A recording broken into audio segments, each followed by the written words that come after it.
everybody. This is Ty Tyson speaking from Briggs Stadium in Detroit, speaking for WWJ, the Detroit News, and W45D, the frequency modulation station in Detroit. And we're all set to bring you this all-star baseball game this afternoon, the annual all-star game between the pick of the American League and the National League. A great day for a ball game. Probably the best day that the teams have had since the inauguration of this series between the two clubs some 9 years ago. Bill Finzel's band is out here playing right below us. It's pretty hard to talk over. They're right down here between the home plate and the screen behind the stand. The American Leaguers are taking their infield practice at the present time. And Al Shack doing a bit of clowning around third base. Trying to get this a little plainer to you with all the band going on. I assure you the band will not be here after the play starts. They'll be over in the stand. Briggs Stadium is all decked out in the national colors. There are very few vacant seats at the present time, and the reserve seats for the game were sold long before noon. They're still coming in to take up positions in what few vacant seats are available now. They're sold, however. The only seats that I can see that are vacant, I know, are in the reserve section, so those tickets have been sold, and these latecomers will be here probably before the game starts or shortly after it gets underway. The actual play will start at 1:30. Right now, with the American Leaguers taking infield practice, Bertie Tebbetts is doing the catching here with Artie Fletcher batting them out. Jimmy Fox is at first base, and Al Shack down there clowning at third. He just let a ball go right through the center of a straw hat, getting quite a laugh from the crowd. Al will do some other stunts here a little later, but at the present time, he's doing that old stunt of his of playing third base, which we've watched for years. Now the lineups. I'm going to give you the tentative lineups right now. We'll check later on, but I know that a lot of you like to get these written down when you have plenty of time and long before the game gets started. And I think it'll be the official starting lineup. I got the American Leaguers from Del Baker, who was managing this club, and Bill McKechnie, managing the National Leaguers, gave it to me. And, of course, there may be a change before the game actually starts, but I doubt it very much. Inasmuch as this is played in an American League park, the American Leaguers are the home club, and the Nationals will go to bat first. And here's their batting order. Stan Hack, H-A-C-K, third base. He's from the Chicago Cubs. Terry Moore, M-O-O-R-E, the St. Louis Cardinals, left field. Pete Reeser, R-E-I-S-E-R, Reeser, of the Brooklyn Dodgers, center field. Johnny Mize, M-I-Z-E, St. Louis Cards, first base. Bill Nicholson, N-I-C-H-O-L-S-O-N, of the Chicago Cubs, right field. Marky Vaughn, V-A-U-G-H-A-N, of the Pittsburgh Pirates, shortstop. Linus Fry, F-R-E-Y, Cincinnati Reds, second base. Mickey Owen, O-W-E-N, the Brooklyn Dodgers, catcher. And Whitlow Wyatt, W-Y-A-T-T, of the Brooklyn Dodgers, pitcher. Now, let's see. That gives two of the Chicago Cubs.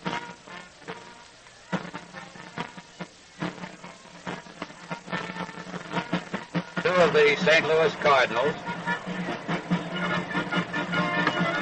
Three of the Brooklyn Dodgers. One Pittsburgh Pirate, and one Cincinnati Red. starting lineup for the National League. For the Americans, it's Bobby Doerr, D-O-E-R-R, for the Boston Red Sox, second base. Cecil Buck Travis, T-R-A-V-I-S, Washington, third base. Joe DiMaggio, New York Yankees, center field. Ted Williams of the Boston Red Sox, left field. Jeff Heath of the Cleveland Indians, right field. Joe Cronin of the Boston Red Sox, shortstop. Rudy York of the Detroit Tigers, first base. Bill Dickey, the New York Yankees, catcher. And Bob Feller of the Cleveland Indians, pitcher. So that gives us DiMaggio and Dickey of the Yankees, York of the Tigers, Feller and Heath of the Cleveland Indians, Bobby Doerr, Ted Williams, and Joe Cronin of the Boston Red Sox, and Cecil Travis of the Washington Senators in the starting lineup. Just a minute. Yeah. Is there Randy? What? All right, what do you want?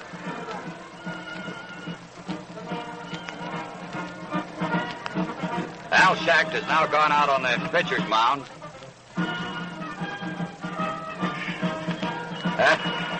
He is warming up with a gent that almost knocked him over. I think it's Johnny Radulovich. He's really socking them back to Al. Al has taken his glove off the hand, and now one of the boys are bringing him out a glove that is just about as big as the ordinary catcher's chest protector.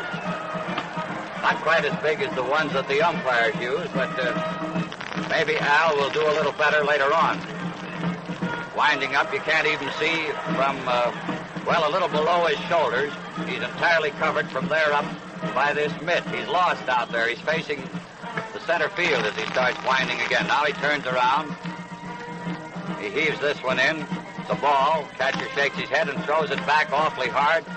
Backs Al back 3 or 4 feet. Tears that glove off. And he has a telephone there. He's picking it up and calling. And here comes the same lad out from the Tigers bench, which will be the American League bench this time, over the third base side, wheeling out a glove that just fills a wheelbarrow.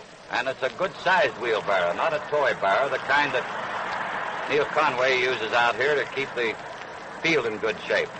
He's got this glove up on his shoulder and partly on his head. He's staggering around out there. He's really putting on a good show for the folks. He starts to swing, and the weight of the glove pulls him back about 10 feet behind the pitcher's mound. There's the wind-up, and the glove knocks him flat on his back. He puts it up, down on his head, and it drives him flat to the ground. In the meantime, Bob Feller is warming up in all seriousness down here for the American Leaguers, and Whitlow Wyatt for the Nationals. Both right-handers.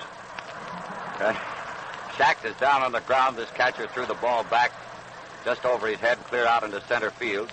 They're getting ready to raise the flag. And the band is all set here to play the national anthem. The umpires have just come out. And here's the way the umpiring will be handled during the first 4.5 innings.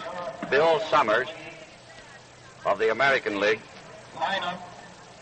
We're getting the lineup over the PA system. And I'll give you the umpires before this starts. Bill Summers of the American League behind the plate. Hugh Jorda, the National League at first.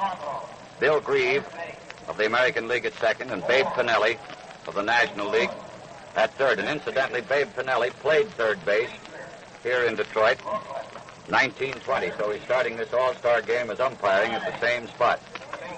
I will check up on this official batting order. We're all right so far. Hack third base. Moore, left field. Reeser, center field. Myers, first base. Nicholson, right field. Vaughn, shortstop. Fry, second base. Owen, catcher. And Wyatt, pitcher. Now that National League lineup, which I gave you a while ago, is correct. Here comes the American League batting order. Dorr, second base. Travis, third base. Joe DiMaggio, center field. Williams, left field.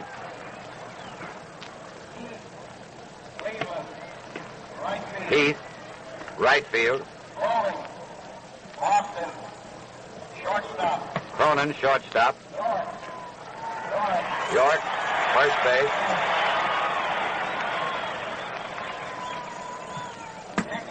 Dickey, New York, catcher. Feller, Cleveland, pitcher. The umpires are coming out,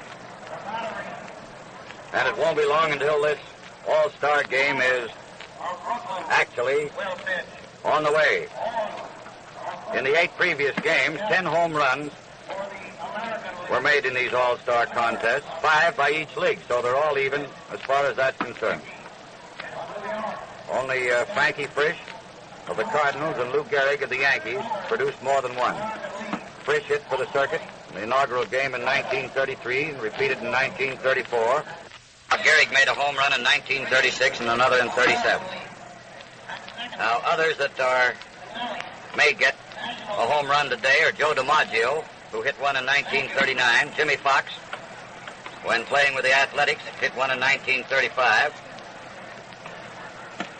Joe Medwick, who was representing the Dodgers this time while with the Cardinals, hit one in 1934. The umpires, the managers, and the coaches have come out to the plate, getting all set. And as I say, it will not be long until here we go. In 1933, the American League won 4-2. In 34, American League repeated again 9-7.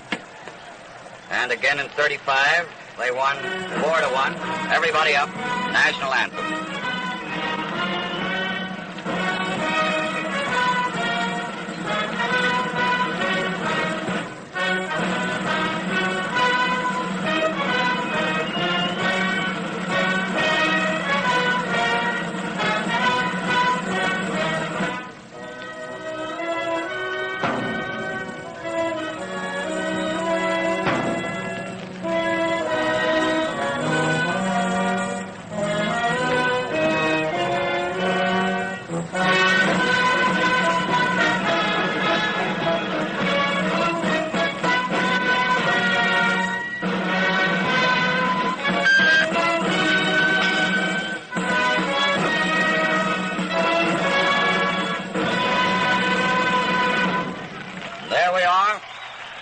There's the roar of the crowd.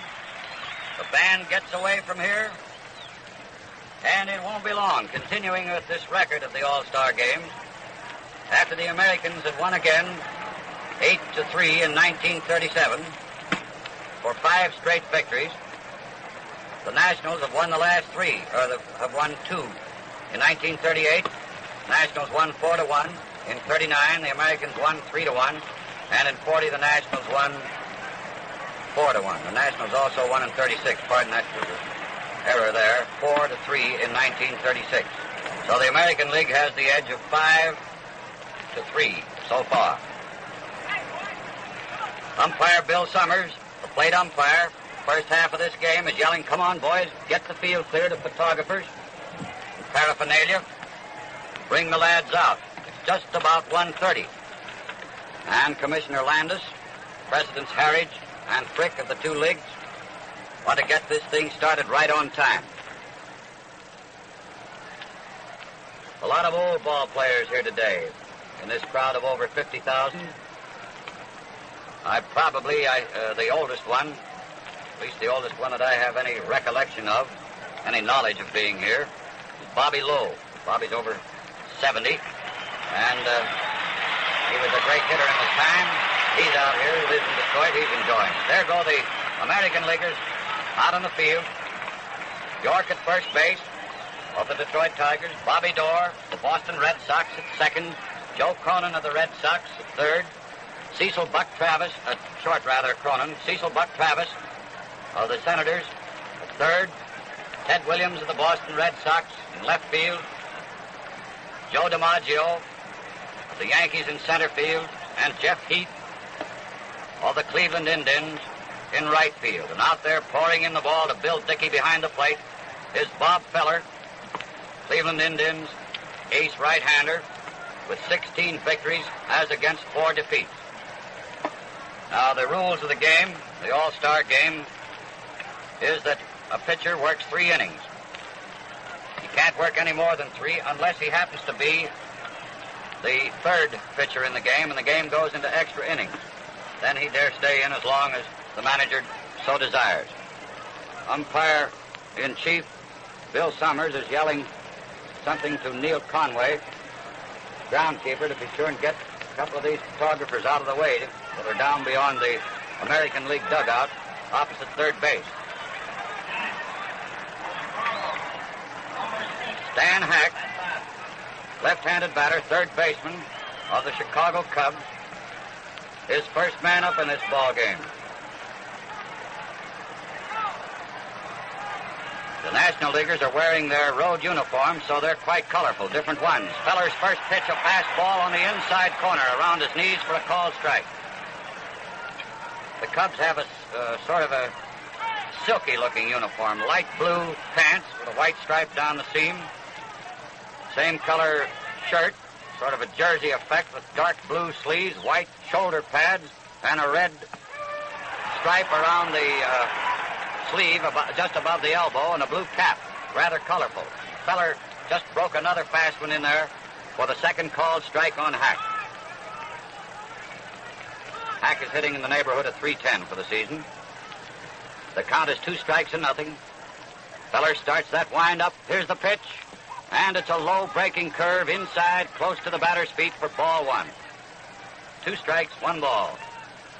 First man up in the All-Star game, Stan Hack of the Chicago Cubs, third baseman on the National League team.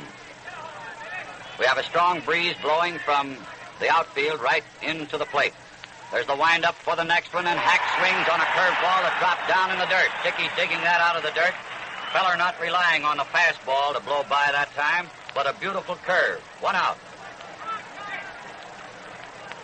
Next we have Terry Moore of the St. Louis Cardinals, left fielder, and a right-hand batter, wearing the gray with the red trimmings. Steps in there, waves his bat at Feller, and swings on the first pitch, a high, fast one, getting the underside of the ball, fouling it back to the net. Strike 1 on Moore. 1 man out. First inning. 1 strike on Terry Moore. Feller draws his pitching hand across his shirt front, blows on the old meat hand, leans over, gets the sign, begins that wind-up. The arm is up. There's the kick, and the pitch is a curve outside, a little high. Ball 1 and strike 1. 1 ball, 1 strike, 1 away. Bases empty in the first inning. Leo DeRocher coaching at first base for the Nationals, barking in there. Terry telling him to pick out a good one and hit it. Feller starts his wind-up, and the pitch is in there, a fastball on the inside corner, belt high and plenty rapid. And the count is 2 strikes, 1 ball. 2-1 on Terry Moore. Feller pulls his cap down a little more firmly, kicks around at the pitcher's slab, leans over to get the sign from Dickey. Bill comes out of that crouch. The wind-up starts, and the pitch is a fly ball rather in short center field. Shortstop Cronin backing up for it and takes it for the out. A little blooper in short center field, about 40 feet behind second base. Cronin, the shortstop, making the put out. So there's 2 away. And Pete Reeser, sensational hitting outfielder of the Brooklyn Dodgers, hitting .360 and a long ball hitter. This kid is a pip. I've seen him in spring training, and he really can hit. Left-handed batter. Feller goes to work. The base is empty. 2 out. First pitch. Fastball high outside. Ball 1.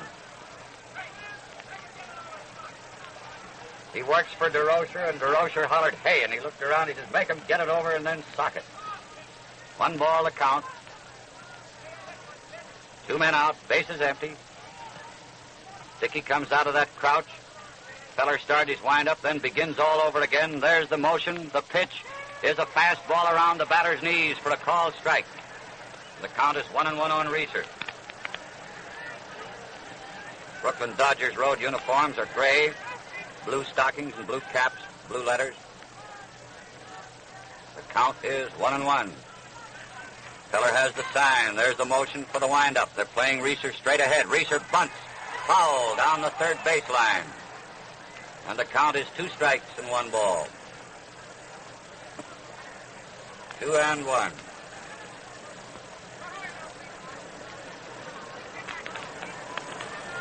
Jimmy Wilson, manager of the Chicago Cubs, coaching at third. Leo DeRocher, manager of the Dodgers, coaching at first. And the count is 2 strikes, 1 ball to Pete Reeser. Feller gets a new ball ready. The arm goes up. Here's the pitch. Reeser swings on a low fastball off the outside corner for strike 3. That ends the first half of the first inning. Feller striking out 2 and causing the other to pop to Cronin in short center field. No run, no hit, no error. Hack first up struck out. Moore popped to Cronin behind second, and Reeser struck out. Now we get the American Leaguers. See what they can do against the right-hand pitching of Whitlow Wyatt. Mickey Owen, who is doing the catching at least as long as his battery mate Whitlow Wyatt is on the hill, first 3 innings at least, wasn't expected to catch at all in this game, although he'd been chosen. But he suffered a bad bump over the eye, and it didn't look as though he'd get into the game at all. However, he is here and is going to catch. He's wearing a mask with a special padding. Looks like sheep's wool all up around the top there, and also along the left side at least, down along his jaw. First man up will be Bobby Doerr, the Boston Red Sox, playing second base for the American Leaguers this afternoon. Right-handed batter. Bob was out of the game, out of the lineup for some time due to a very bad Charlie hole. He's telling me he's all right now, and he's in there ready to go. He's been playing recently. The last time the Red Sox were here, he was out of commission. Now here's Whitlow Wyatt, the record of 13 victories and 4 defeats. Big right-hander used to be with the Tigers. The first pitch, Doerr hits a high fly, a rainmaker right up at second base, and Fry takes it for the putout. 1 away on the first pitch.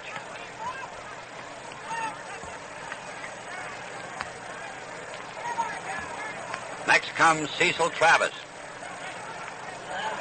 third baseman, Washington Senators, left-handed batter.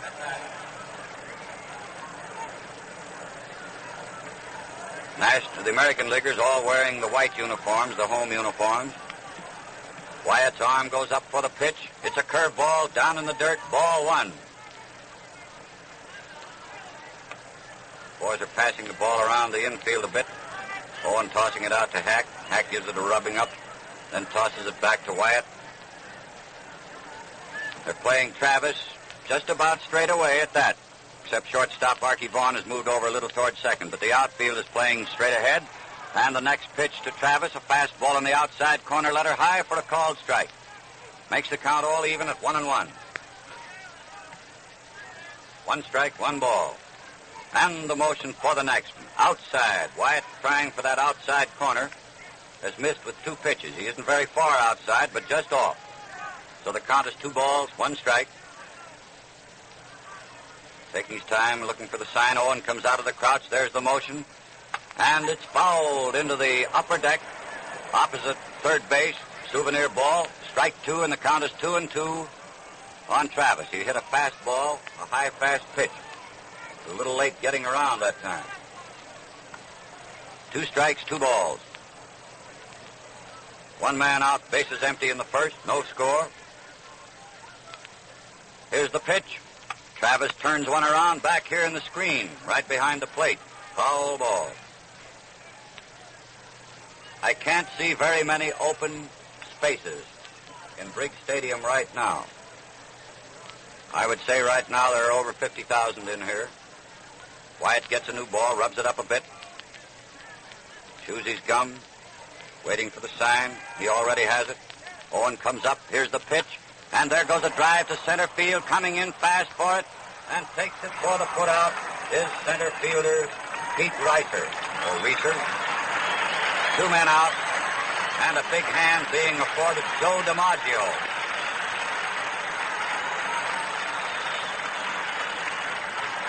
Joe comes up there, taps the plate with the handle of his bat. This game doesn't count on that consecutive record of hitting. He's already hit in 48 straight games. See whether he makes it 49, but this will not count. Thursday's when Joe wants to get number 49. First pitch of Wyatt's right over the outside corner, belt high, a nice curve for a called strike.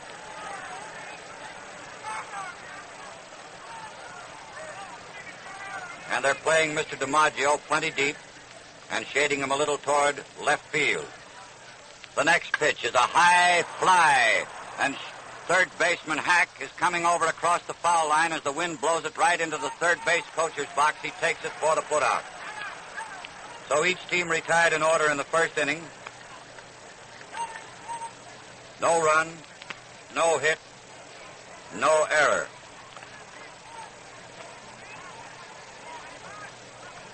Dorr popped to second baseman Fry. Travis flied to Reiser in left center, and DiMaggio fouled out to third baseman Hack. Now we're ready to go into the second inning. We'll have Johnny Mize, Bill Nicholson, and Archie Vaughn. First 3 to face Bob Feller. Big Johnny standing there working with 3 bats. He's a powerful lad, hitting .348.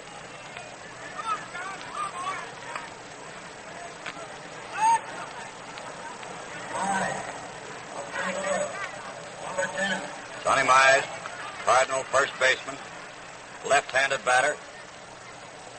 First man to face Feller in the second inning. No score, no hits.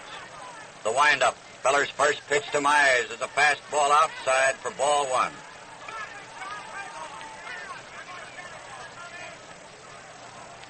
Bob steps around, gets a better footing out there on the hill.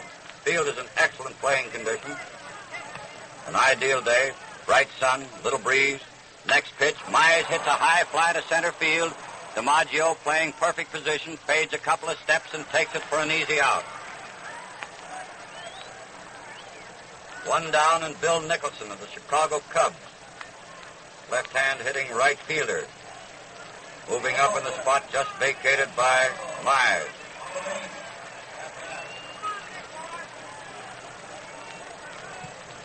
He's a big, powerful lad, too. Now that wind has switched a little bit and blowing more toward the right field stands, benefiting left-hand pull hitters a bit. Feller's first pitch, a fast ball, fouled back against the screen, strike 1. Came in there with a fast, letter-high pitch. 1 strike on Nicholson. 1 man out, bases empty. Second inning, the all-star game. No hits and no runs. Feller working on this new ball. He's satisfied with it now. Leans over and gets the sign from Dickey. Bill comes out of the crouch. The arm goes up. Here's the pitch. A curveball breaks over, starts outside, and comes over belt high for a called strike on Nicholson. Feller throwing a nice hook. 1 ball, 1 strike. Now Bob is crouching over. He's all set, straightens up. The arm goes up twice. There's the kick. The pitch is a fast one outside, a little high for ball 2. 2 balls, 1 strike.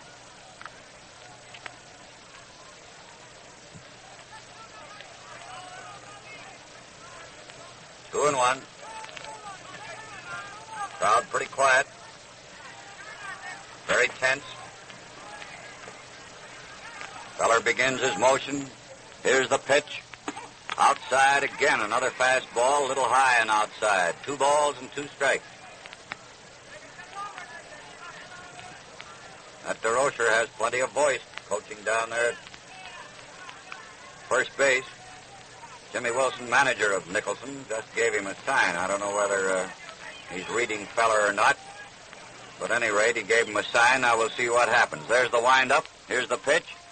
And it's a curveball that breaks over for a called third strike. Whatever Jimmy gave him, I don't know whether Nicholson caught it or not, but at any rate, he stood there with his bat on his shoulder as Feller broke over a curve for a called third strike. So there's 2 out, base is empty.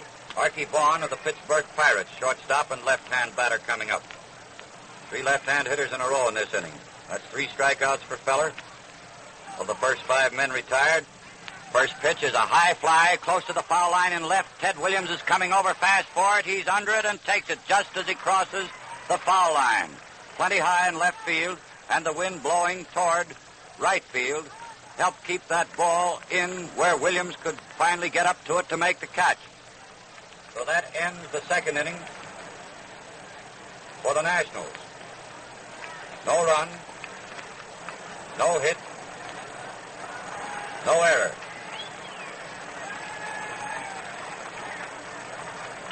Myers flied deep to DiMaggio in center field. Nicholson took a called third strike, and Vaughn fouled to Williams in left. Coming up for the second time at bat, the American League presents Ted Williams, hitting .405. Jeff Heath, .371. And Joe Cronin, .338.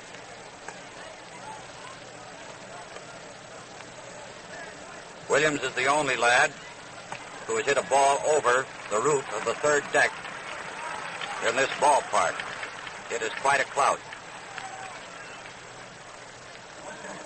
There's Owens' toss to Fry at second. Fry whips it to Vaughn. Vaughn over to Hack. Hack gives it a going over before returning it to the pitcher's mound. Now Wyatt has it, and we're ready to go. And this is WWJ and W45D, Detroit, bringing you the All-Star Classic from Briggs Stadium. Williams up there at the plate. Wyatt looks him over. Now he has the sign. Owen comes out of that crouch. The arm goes up for the pitch, and it's a fastball outside about chin high for ball 1. And when it's chin high on Williams, it's up there pretty close to 6 feet.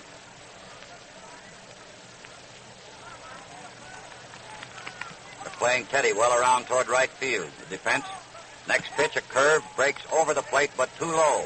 Ball 2. 2 balls, no strikes.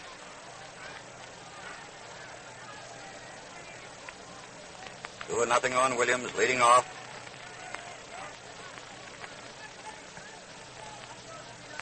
There's the wind-up, the pitch. Ball 3. Ted almost went for that one, a sinker that broke right down almost in the dirt. Owen had the back of his glove on the ground when he received that pitch. 3-0. Fastball through the middle, the automatic strike. Williams taking it. Never moved his bat off his shoulder. He looks down toward first base where Merv Shea is doing the coaching. Artie Fletcher coaching at third for the Americans. Count is 3-1. Wyatt winds. He pitches low for ball 4. The first man to get on base in this 9th All-Star clash, Ted Williams, getting there by the base on ball group. Jeff Heath, another left-handed batter, hits a long ball coming up there.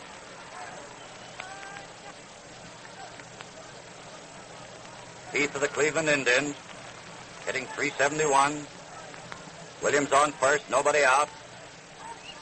Heath seemed ready to go, then he's backed out of the batter's box, rubbed a little dirt in his hand, getting a little Sign from Fletcher down there at third. Wyatt pitches from the shoulder for the first time. He swings at a low breaking drop for strike one. Wyatt had that one down plenty tight. Right down around his chin.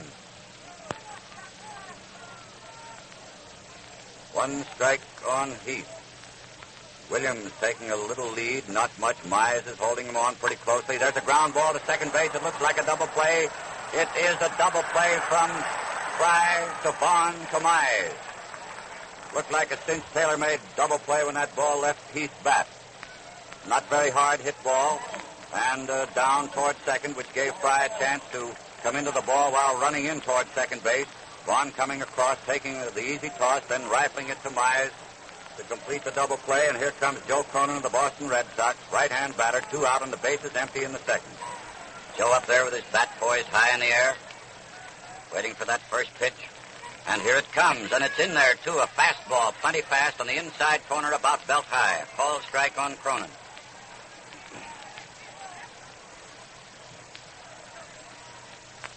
Wyatt starts his motion for the next pitch. And bends a curve over this time, fooling Mr. Cronin. Belt high curve ball for strike 2 called. 2-0. 2 men out, bases empty in the second, no score and no hits. Only one man has reached base. That was Ted Williams, starting this inning on a base on balls. Playing Cronin toward left field with Vaughn playing a very deep shortstop over toward third. There's the pitch, and Cronin flies to right, and settling himself for the catch out there in right field is Bill Nicholson. Takes it for the out, and that ends the second inning. No run. No hit. No error. Williams first up, walked on 5 pitches. Heath grounded into a double play. Fry, Vaughn to Mize, and Cronin flied high to Nicholson in right. This is a tight little ball game, but we expected the same. Pitchers like Feller and Wyatt opening the game. It really didn't look to me as though either team were going to get any runs in that first 3 innings. Here comes a couple of boys from the bullpen out under the stand, because this will be Feller's last round to go. That is a large gentleman trotting in there, Paul.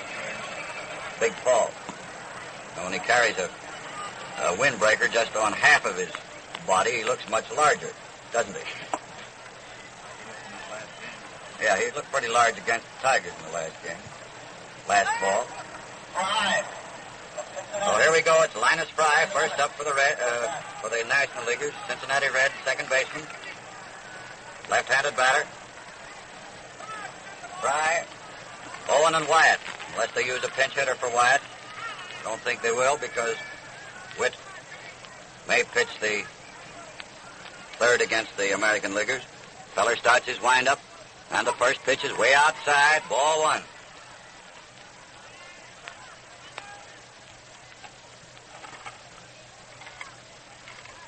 One ball to count. Linus Fry, first up. Third inning. No runs, no hits. Here's the pitch. A swinging strike, and he goes for a low ball off the outside corner. And the count is 1-1.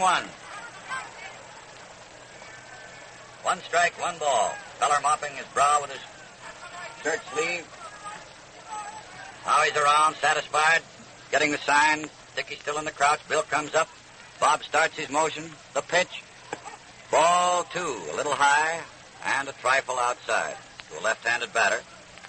Feller throwing him off this near corner to me. 2 balls, 1 strike.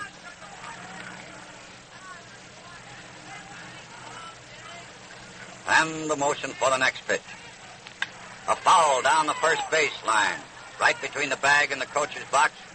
DeRocher jumping away from, and someone has a souvenir. That one took a nice hop as it got out there to the barrier. Someone sitting in a field box reached out and got it. He has a souvenir of this all-star game, and the count on Fry is 2 strikes, 2 balls. First man up in the third inning of a hitless and scoreless game so far.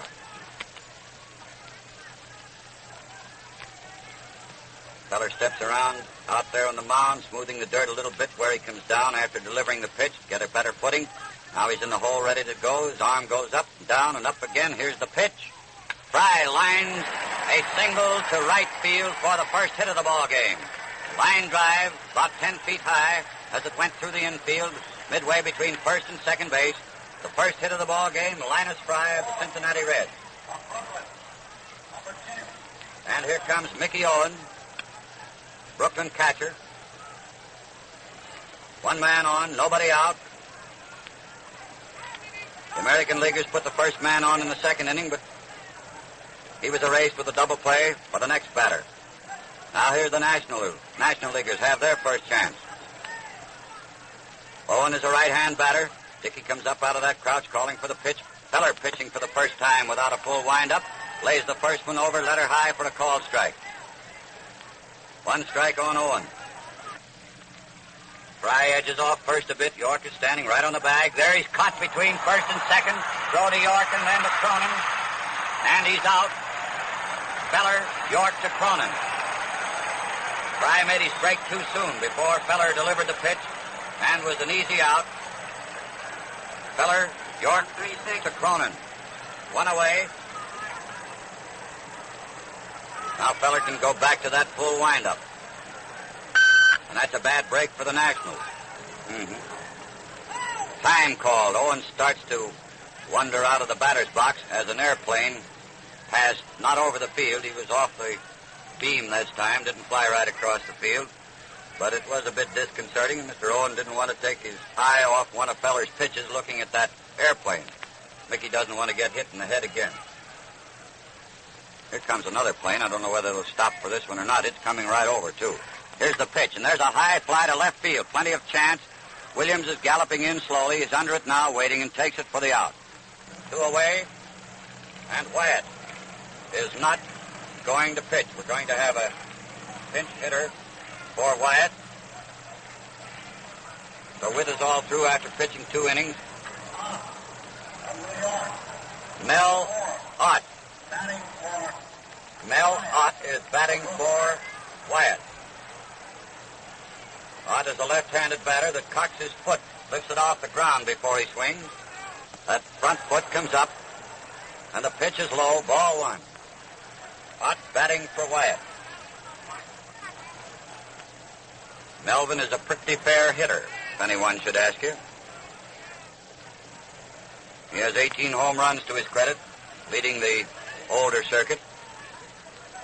Left-handed batter, the count is 1 ball, 2 men out, bases empty. Feller pitches, and it's a fast one outside and high for ball 2. Feller pitching him down and then high and outside. 2 balls, no strikes. Bob starts his windup. Here's the pitch, and he lays that one over, midway between the belt and the letters on his uniform for a called strike. 2 balls, 1 strike.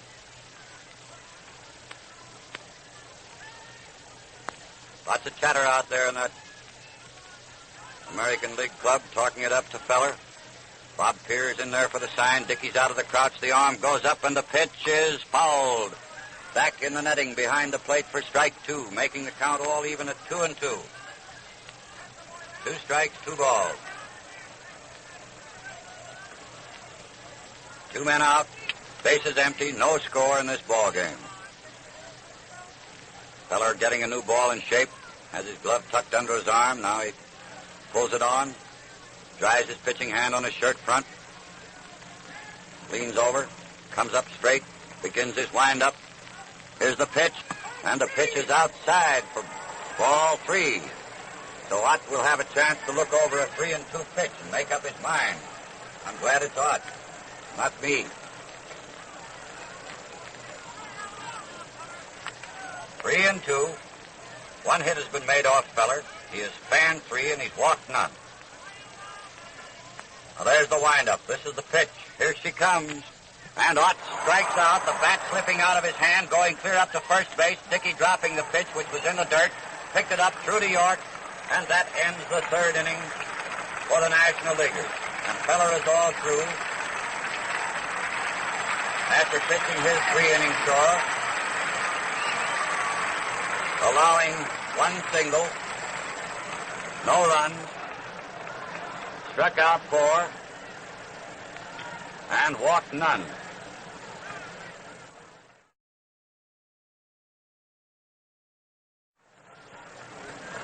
No score in this ball game, and since Ott batted for Wyatt, Wyatt only worked 2 innings, gave up no runs, no hits, struck out none, walked 1, and Big Paul Derringer, Cincinnati right-hander, now pitching for the National Leaguers. He'll pitch first to Rudolph Preston York, and both boys are familiar with each other as far as playing against each other. Who's that catcher? We also have a new catcher in there. Al Lopez for the Pittsburgh Pirates, catching. Rudy York first up, Derringer pitching. And Rudy gets quite a hand. Local boy, the only one on this club today. Hits the first pitch, an extremely high fly. An easy chance for center fielder Reiser, and he takes it for the putout. 1 away.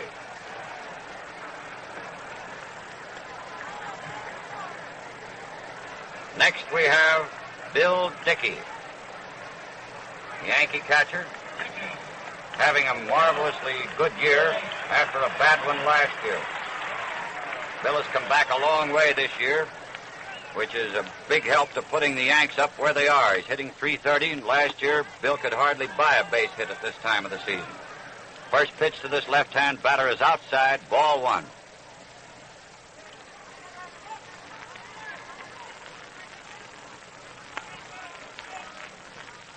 Derringer winds, pitches a sidearm pitch, which is hit on the ground to second baseman Fry. There's the toss to first, and Dickey is out.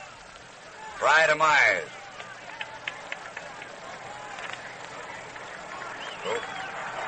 Roy Cullenbine, St. Louis Browns, Detroit boy, batting for Feller. Roy Cullenbine, he's getting quite a hand.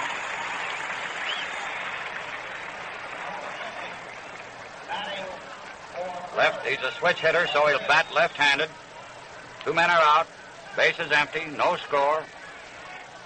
Derringer winds. Here's that pitch. And he breaks a curve over for a called strike.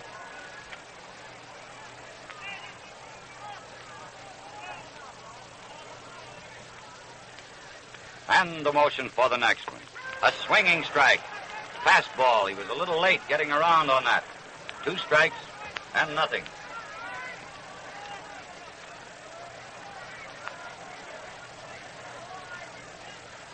Here's the pitch.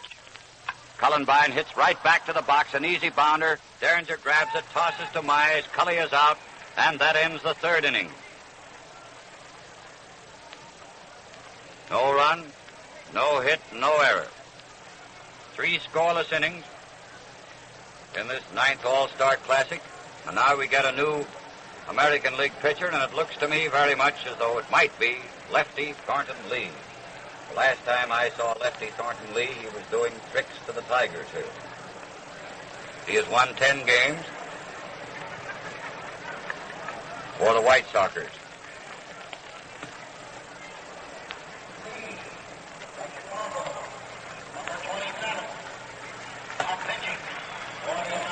Lefty Lee, Thornton Lee, now working for the American Leaguers.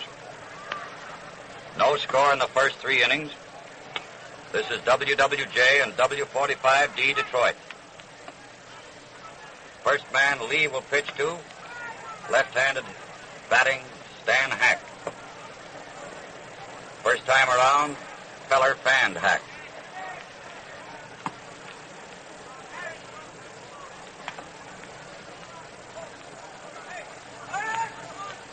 All right, here we go.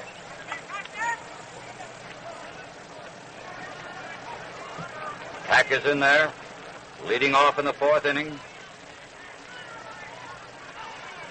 Lee's arm goes up for the first pitch, a sidearm curve for a called strike. Hack was going to swing, decided not to, but the ball bent over the outside corner around his knees for a called strike. And the motion for the next one. Inside, ball one, 1-1. Throws a sidearm half crossfire pitch. Big, tall, rangy lad, 6 feet. Arm goes up and he pitches low, ball 2. Tried for that outside corner with a knee-high pitch, but the ball was too low, and it's 2 balls and 1 strike.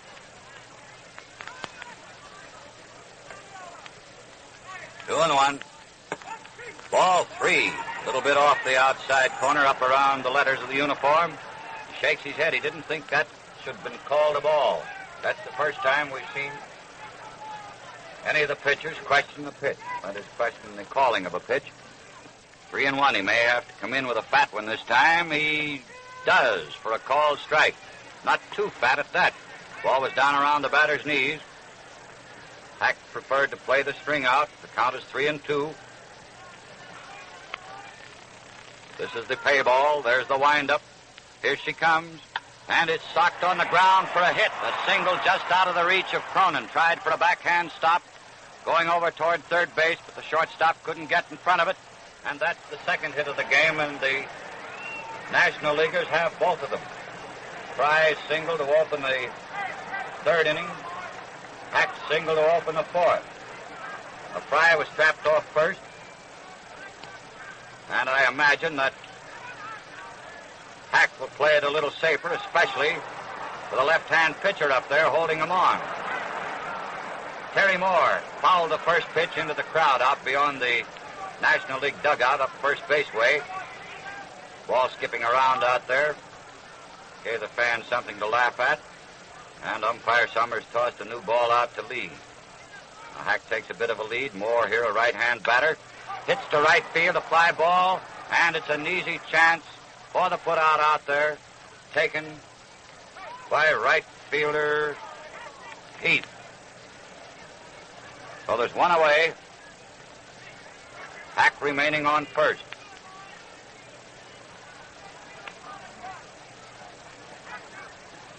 Pete Reeser is up, left-handed batter whom Feller struck out on his first appearance at the plate. He hits a bounding ball to York, grabs it, steps on the bag. He's throwing down to Cronin, and Cronin tags Hack, sliding into second for a backhand double play.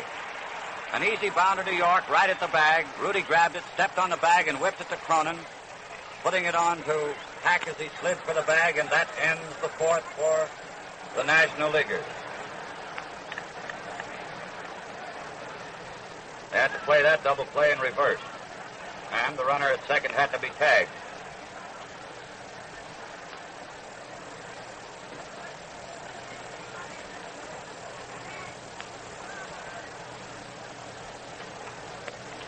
No run, 1 hit, no error. National Leaguers have the 2 hits that have been made. Neither team has scored. The American Leaguers have received the only base on balls issued. Ted Williams drawing one to open the second inning for the American League. Any changes yet? Where about? Left field.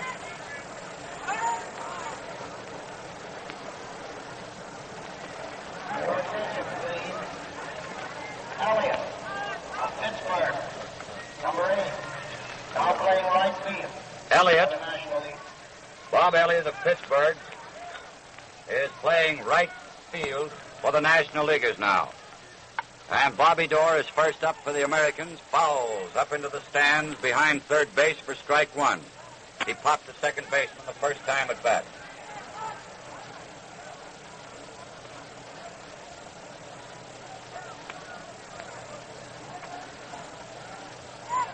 Derringer all set with a new ball. Pitches. Dorr fouls into the dirt. Strike 2.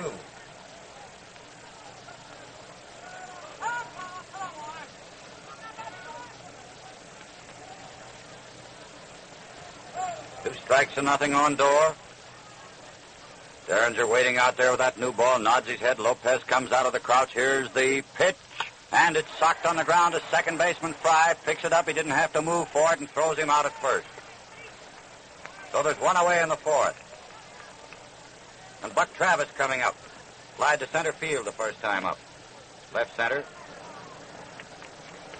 Now, the National League lineup at the present time is Terry Moore in left, Pete Reiser, center, Bob Elliott in left, Sonny Myers at first, Linus Fry at second, Archie Vaughn at short, Stan Hack at third, Derringer pitching, and Lopez catching. The first pitch to Travis, a left-hand batter, low outside. Ball one. And the windup for the next one. Foul, strike. Just ticked a little piece of that.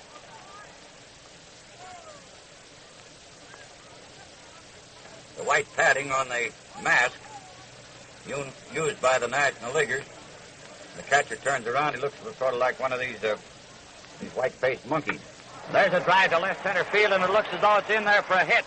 It is. It's going between Moore and Reeser for a two-base hit to the barrier in left field. 365 feet away, the first American League hit. And the first extra base hit. Buck Travis of Washington getting that one. With one out. Travis on second in the fourth inning, no score.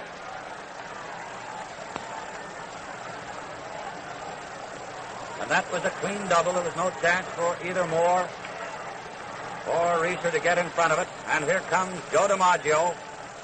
Fouled out to third base the first time at bat. First pitch, inside, ball one.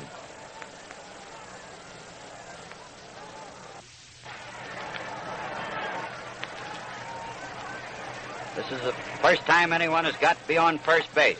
High, fastball, outside, ball two. 2 balls, no strikes. Derringer hunches his shoulders, chews his gum, nods his head to Lopez. Shortstop Vaughn playing well over toward third. DiMaggio hits a long fly to center, deep center field, and it's taken by Reeser after a long run, 400 feet away out there, and Travis sprints to third after the catch. That ball was really tagged. Reeser scampered well over into deep right center field to haul that ball in while still going, at least 400 feet from the plate. And someone, I think, in the upper deck out there threw something down. I saw something pass between the ball and the direction Reeser was going, which is not very good sportsmanship in anybody's ball yard. Now, they had a little huddle out around the pitcher's mound. Hack, the third baseman, Lopez, the catcher, and Derringer, the pitcher, has Ted Williams coming up to the plate. Theodore walked the first time at bat. Long, lanky left-hander. Says he's right in the pink. Steps in the left-hand batter's box. Derringer's arm goes up for the pitch, and it's a fastball outside, chin high for ball one. Wind has shifted around again and is gently blowing in from right field. Just a gentle zephyr. And the motion for the next. Strike called. Big Paul found that outside corner with a letter-high fastball. 1 ball, 1 strike. Travis on third, 2 out in the fourth. No score in this ball game. They're shading Williams around toward right field. Derringer pitches. Williams fouls back up in the top deck. Up among the working press. And the working press are pressed for space today. There's a lot of them here. The count is 2 strikes. 1 ball. Williams up there. Here's the pitch. Williams lines to right field. And right fielder Nicholson falls down, the ball over his head against the barrier. Travis comes home with the first run of the game, a 2-base hit for Williams. A line drive double for Elliott over Elliott's head. He fell down, slipped out there, and fell flat on his back. Could have had that ball had he been able to keep his feet. With a low-line sinker, shot over his head then against the barrier for a 2-base hit. And the first run of this ball game is in. The American Leaguers leading 1-0. A cheap way to get a run, but the runs count. Jeff Heath is up there, left-hand batter's box. First pitch, a called strike. There's a tough break for Derringer and the National Leaguers when Elliott lost his footing and sat down in the grass. Strike, swinging. He'd have caught that ball about chest high. Right where he was. 2 strikes and nothing on Heath. Jeff steps out of the batter's box. He's in again. Stearns are waiting for him. Now Paul pitches. Heath fouls back in the net. And the count is still 2 strikes and nothing. Crowd is murmuring about that drive out there and the fact that Elliott fell down. Just feet shot right out from under him. He sat down gently. Strike 3 called on Heath. Stearns are laying that one right in the middle. And that ends the 4th inning. And the American Leaguers take the field with a 1-run advantage. 1 run, 2 hits, no error, and 1 left on base. Bobby Dorr, first up, grounded out on an easy chance, second to first. Fry to Mize. Travis lined a double between left and center field against the barrier out there 360 feet for the first American League hit of the game, a 2-base hit. DiMaggio flied very deep to Reeser in right center. Williams lined to right field, a sinking line drive. Right fielder Elliott slipped in the grass, sat down, and the ball just over his head against the barrier for a 2-base hit, scoring Travis for the first run of the game. Heath then took a called 3rd strike.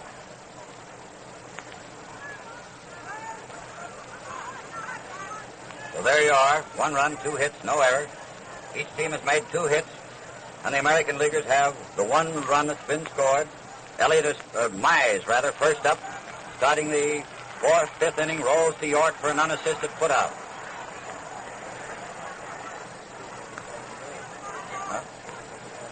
Yeah. 1 away, and here comes Elliott. Right-handed batter. Now Bob can get back in the good graces of everybody by socking 1 home run out here to make up for that sitting down in the grass business out there. Foul ball hits Dickey on the right toe, and Bill is stepping around there, limping a bit. Strike 1.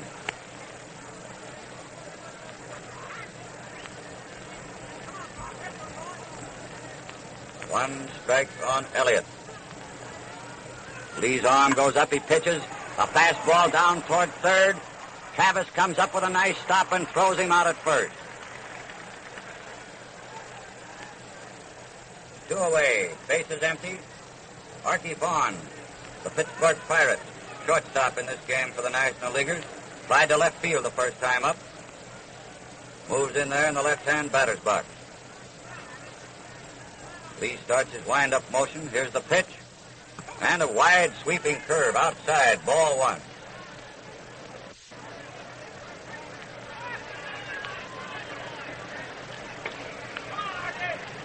There's the motion. Foul. Bouncing up toward Leo DeRocher, coaching at first. 1 strike, 1 ball.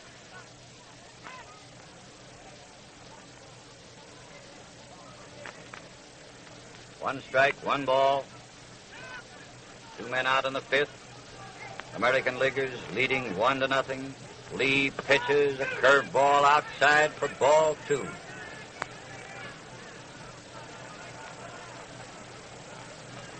It's 2 balls and 1 strike. And the motion for the next one. Foul right over our heads up here. No change in the count. 2-2. 2 strikes, 2 balls. 2 men gone, bases empty. Ready to go, the arm goes up. Here's the pitch. Fastball inside, nearly hit him. Stayed up there a long while to see whether that pitch was going to break. It didn't. Hit that high, hard one inside, right under his chin. 3-2, what'll it be? There's the motion, the pitch. It's a bounding ball over the pitcher's head, coming in fast as Bobby Dorr. The throw is too late. An infield hit, a leg hit for Archie Vaughn. Slow high bounder over Lee's head. Dorr rushed in from second base, had to take it near the edge of the grass, coming in, and the runner beat the throw by 10 feet. That's the 3rd National League hit We're getting a pinch hitter, I believe, for Linus Fry. Brooklyn Dodgers, apparently by the uniform, Herman. Bill Herman batting for Fry. Right-handed batter. 2 out, 1 on. Curve on the outside corner. Called strike.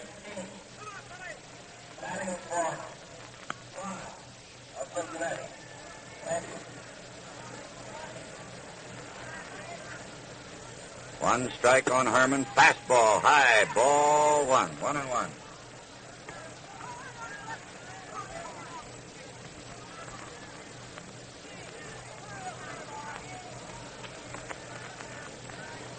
Billy Herman, former Cub, now with the Dodgers. Lee pitches way outside. Dickey had to leap out in the left-hand batter's box for that one. The ball apparently slipped out of lefty's hand.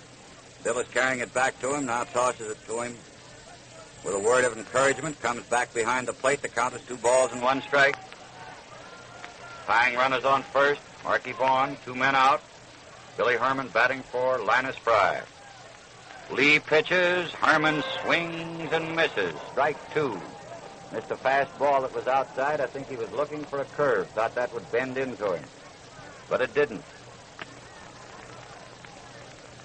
2 strikes, 2 balls. There's the stretch, the pitch. And there goes a drive safely into center field. DiMaggio takes it on the first hop. A single for Herman. Advancing Vaughn to second. The tying runners on second. Al Lopez, the catcher, coming up. That's the 4th National League hit.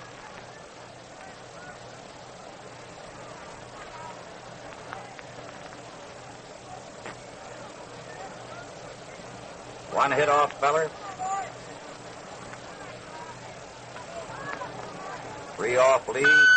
First pitch to Lopez, a right-hand batter, a little guy. High outside, ball 1. Dickey carries the ball out again. Has a word or two with his pitcher.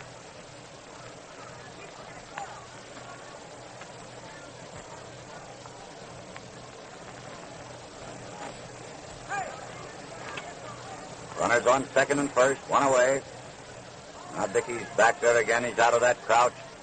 Lee pitches, and there's a bounder to Savas at third. Grabs it up, runs over, and touches the bag ahead of Vaughn coming in for a forced play at third. Ending the first half of the 5th inning with no runs, 2 hits, no error, 2 left on base.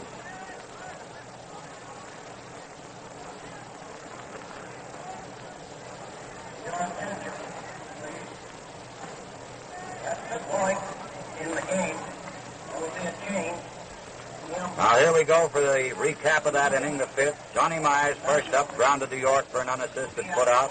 Elliott grounded out third to first. Vaughn singled to Dorr. Herman batted for Fry and singled to center. Vaughn stopping at second. Lopez forced. Vaughn at third.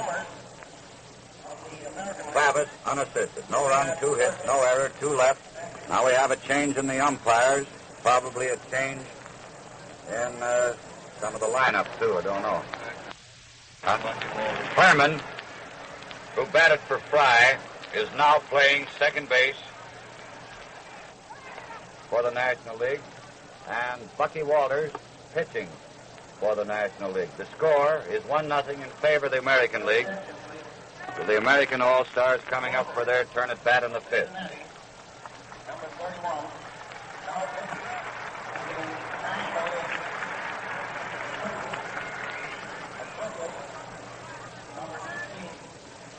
Now playing second base for the National League. Herman playing second, and Walters pitching. Herman playing second, Walters pitching. And we'll get a change in these umpires. They'll move around. Finelli, I believe, is coming in behind the plate. Finelli of the National League. He's exchanging with, the way it looks now, with Bill Summers, who did the first 4.5 innings behind the plate. Bill is going out to third, take up his position along that foul line behind third. Finelli coming in behind the plate. Jorda taking care of the second base assignment, and Bill Grieve of the American League, the first base assignment. So there's National League umpires behind the plate and at second, American League umpires at third and first. Joe Cronin, first up, faced Bucky Walters, swings and misses the first pitch for strike one.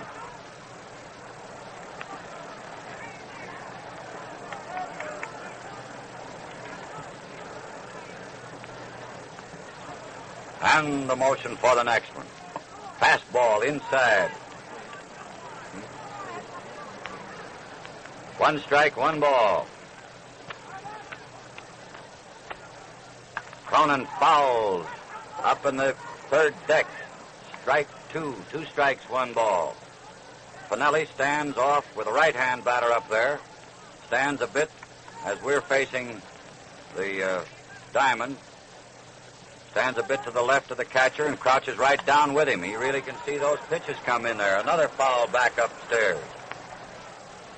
In other words, with the right-hand batter up, Pinelli, the plate umpire, is virtually between the catcher and the batter. Not out in front of the catcher, understand, but he really gets a good look at that plate, and he's right down there with him, and Cronin fouls another one high up on the roof behind the stand.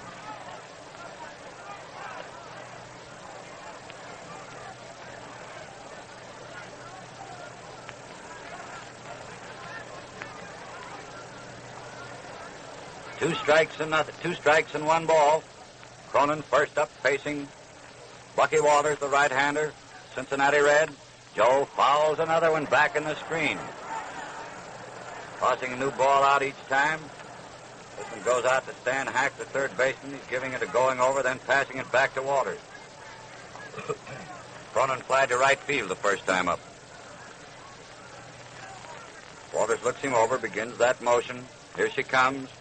Fastball for a called third strike, and Cronin lets out one yell, but quickly stops and starts over to the dugout. Looked like a pretty fair pitch to me. Right in there in the inside corner, a fast sidearm heave.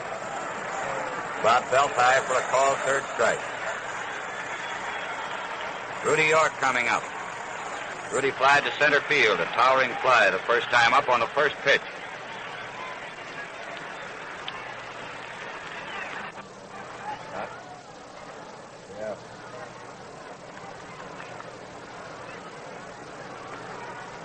All right, one away. York up there. Strike. He says he swung. Umpire Pinelli says he swung. Rudy says he didn't. He's out barking at Babe. But Babe says it's a strike, Rudolph. It was a nice curved ball that did miss the outside corner and a bit low. It was breaking off. A nice jug. One strike. And the next pitch. Ball low. One strike, one ball. Seems like an American League crowd out here. The way they're yelling.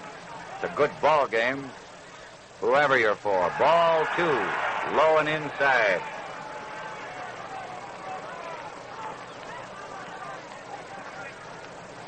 Two balls, one strike, one out, bases empty, 1-0 in favor of the American Leaguers. Fifth inning, York at the plate. Hits the next pitch, a single into left field. A low line drive into left. Here comes the throw. The shortstop, and York is on first.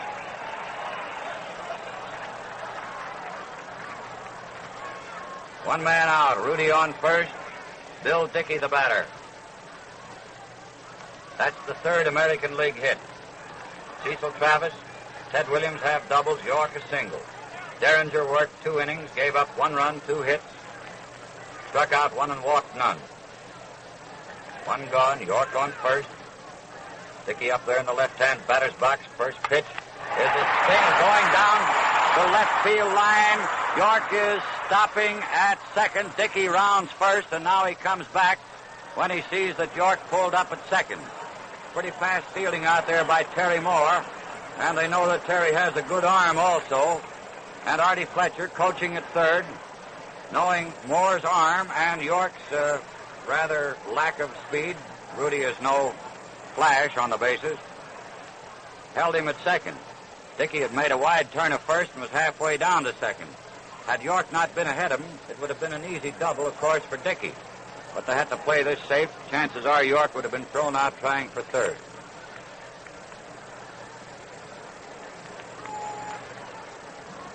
Lee is batting for himself. Lefty Lee, the American League pitcher, bats him as he throws him, fouls the first pitch, strike one. One man out. Score is 1-0 in favor of the American Leaguers, fifth inning. York is on second, Dickey on first. Each team has now made 4 hits.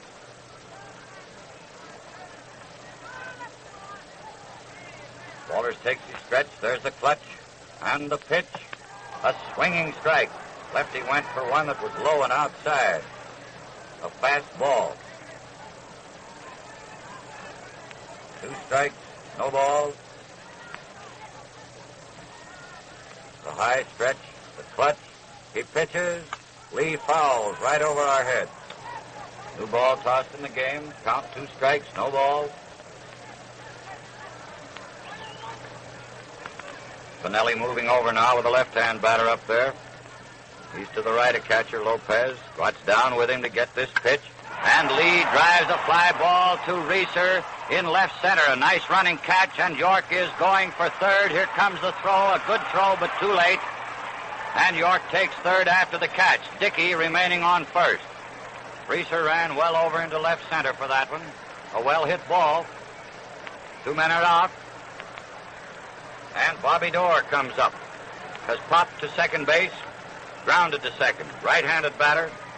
Dorr of the Boston Red Sox.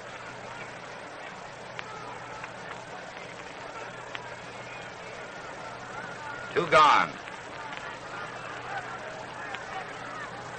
Shortstop Vaughn playing rather deep for Bob. Walters pitches.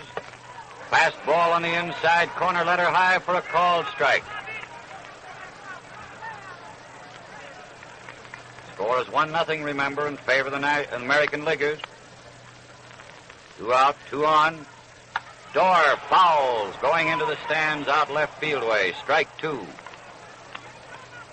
New ball tossed in. They're passing it around the infield. Lopez to Mize. Mize to Herman at second. Herman decides not to go any further with it, just tosses it back to Bucky Walters. Bucky is doing a little juggling with the rosin bag, dusting even the back of his hand. Standing there calmly, getting the sign. Lopez down in the crouch. Now Al comes up. There's the clutch. Here's the pitch to Dorr. A swinging strike, and thus ends the 5th. No run. 2 hits, no error, 2 left.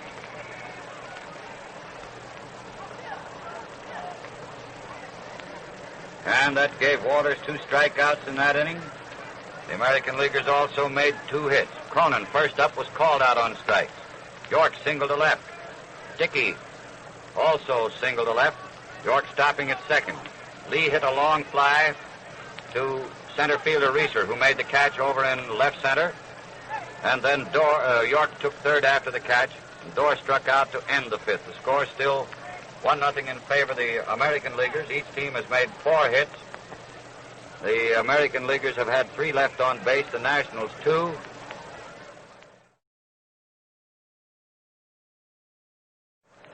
And it's Joe Gordon playing second base now for the American Leaguers. Lou Budrow playing short. And of Cleveland, and I guess that's the only change. Yep. Gordon playing second base. Budrow playing shortstop. Gordon of the Yankees and Lou Budrow, the flashy shortstop of the Cleveland Indians, as the National Leaguers come up in the 6th inning.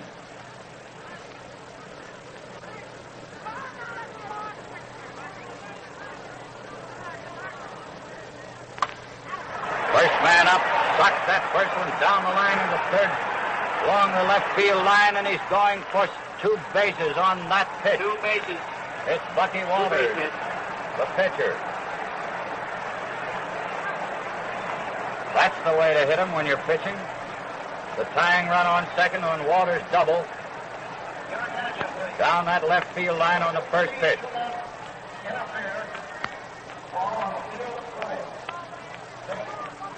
That's the third double in this ball game.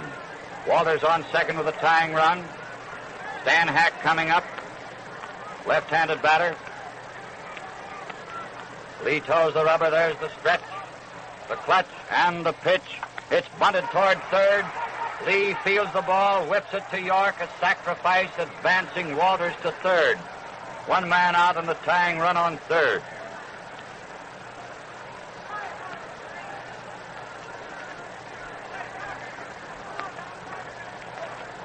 The batter coming up for the National Leaguers is Terry Moore, right-hander who has popped to third, fly to right field.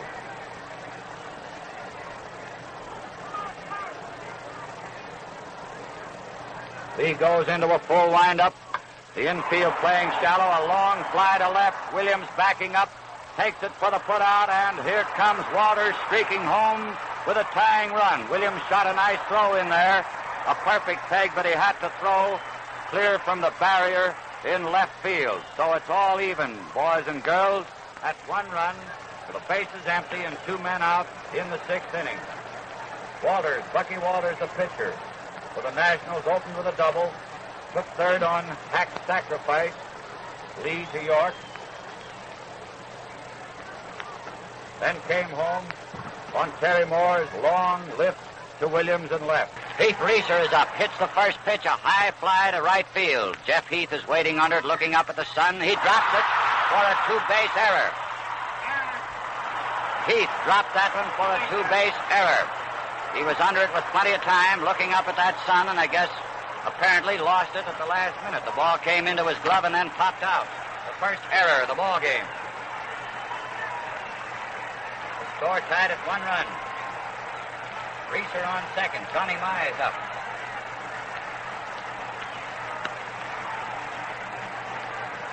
Big left hand hitting first baseman was flied to center field and grounded to York. Johnny's in there swinging. Lee pitches a curve, clips the outside corner across his knees for a called strike.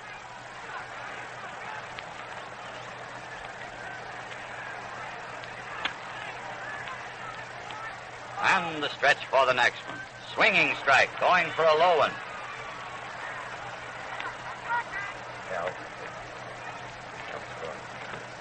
Two strikes, no balls. Johnny Mize at the plate.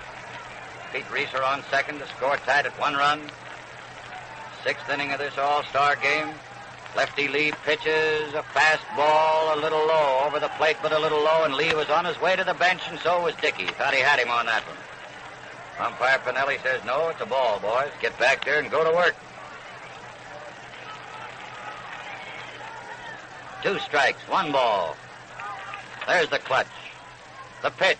Mize hits a funny roller to third baseman Travis. Comes up with the ball, whips it over to York. Johnny is out. And that ends the first half of the sixth inning. And the score is tied at one run on Bucky Walters' double. Opening the inning on the first pitch. Sacrificed to third by Hack. Lee to York was the play. And then came home on Terry Moore's long high fly to Williams in deep left. Reeser then ran two bases.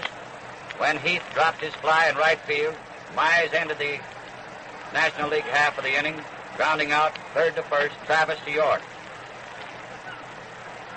One run, one hit, one error, one left on base. Score all square at one run. The American Leaguers coming up in the sixth inning. This is WWJ and W45D.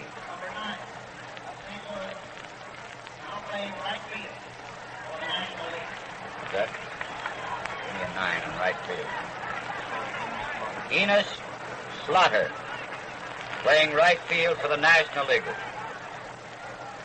Buck Travis, first up for the American Leaguers. First pitch. A line drive, an easy line drive to second baseman Billy Harmon. One out.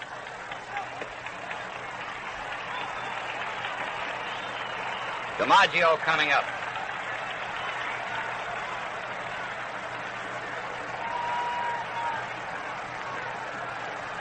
Joe hit a long drive, center field, second time at bat. First time fouled out to third baseman Hack. leans away from a fast inside. Walters pitch for ball one.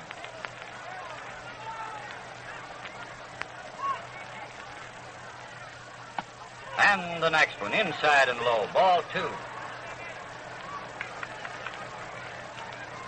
2 balls, no strikes. 1 man out in the 6th. The score tied at 1 run. DiMaggio at the plate.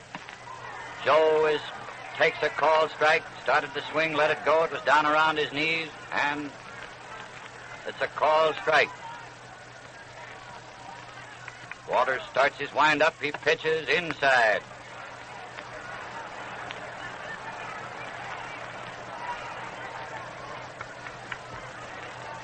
Bucky turns around with his back to the plate, rubbing that ball a bit. Satisfied with it now. His arm goes up. Here's the pitch. Ball 4. Almost a wild pitch. Nearly got past Lopez, and DiMaggio walks. First base on balls off Walters, and the second base on balls issued in this game. Whitlow Wyatt walked 1. Derringer walked none. Feller and Lee have walked none. Williams coming up. DiMaggio on first. Williams doubled the second time at bat, drove in Travis with a lone American League run. Ball 1 outside to this left-hander.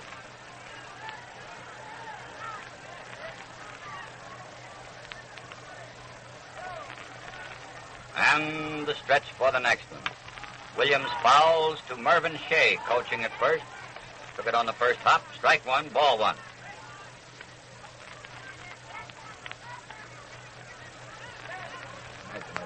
Good under lights. 1 ball, 1 strike. The stretch, the clutch, and the pitch. Ball 2, it was fast and outside. About belt high. Lopez all set, cocking his arm for a throw should DiMaggio break for second. Joe is on first, 1 out. The score tied at 1 run. This is the 6th inning. Walters is set. He pitches. Williams flies to center fielder Reeser. Pete takes it for the putout, and DiMaggio hustles back from down around second. 2 away. Jeff Heath coming up. Grounded to third and struck out.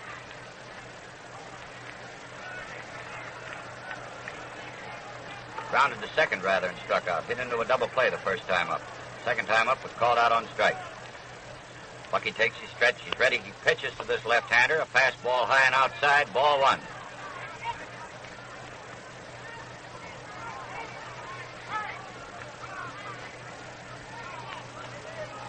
And the next pitch. In the dirt.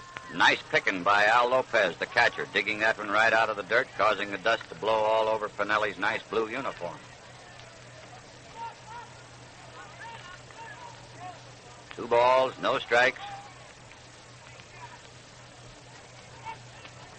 Slaughter playing Heath very deep out there in right field. Reeser playing dead away in center field. Here's the pitch. Jeff swings and misses. There's a throw down to first base. And DiMaggio gets back safely. Mize taking the peg in front of the bag. Joe had a big lead that time with the count 2 balls. Looked as though the old hit and run was on there, but Heath missed. 2 balls, 1 strike. And the stretch for the next one. Heath fouls out left field way. Hack is going for it. I don't think he can get to it. Nope, the ball drops in the ground. Those of you familiar with Briggs Stadium, drops out there in the Tiger bullpen, and Heath picked it up and backhanded it into the crowd for a souvenir with Bill Summers right beside him. They're giving Hack quite a round of applause for that friendly gesture. I remember a day when Hack was on third, and it didn't look like a friendly gesture out here when Tommy Bridges had to go to work, and how he did that day in that World Series. 2-2 the count on Heath. The pitch misses the outside corner. Ball 3, 3-2.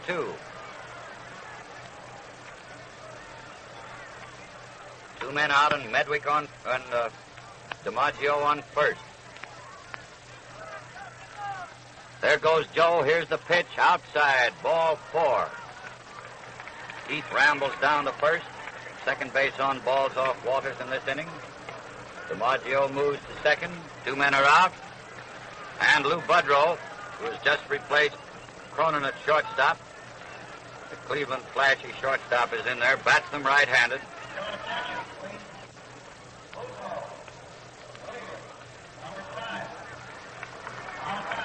Two very popular around here, I guess all over the circuit, a grand kid and a great ball player. First pitch, low, ball one.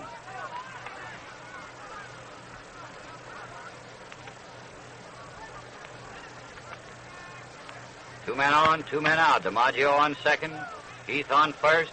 Walters pitches high, ball two. 2 balls, no strikes.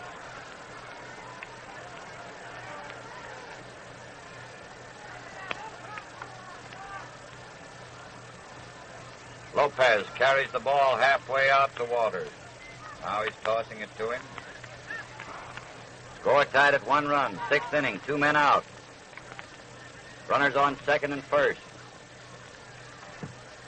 Woodrow keeps waving that bat. He's in that crouch. Walters pitches, and Lou lines a single over second. A line drive into center field. Then it's missed by Reeser trying to pick it up on the dead run. DiMaggio has scored, and Heath is stopping at third. Art Fletcher held Heath at third. Woodrow went all the way to second when Reeser, trying for a one-hand pickup of this line drive in center field, overran the ball, and it permitted Woodrow to take second. Scored as a single and an error for Reeser. DiMaggio coming home on the hit. The run batted in for Lou, and Heath pulled up at third. The score is 2-1 in favor of the American Leaguers. Rudy York coming to the plate. York has 1 hit, 2 times at bat. Single to left. Walters pitches a high, fast one inside for ball 1.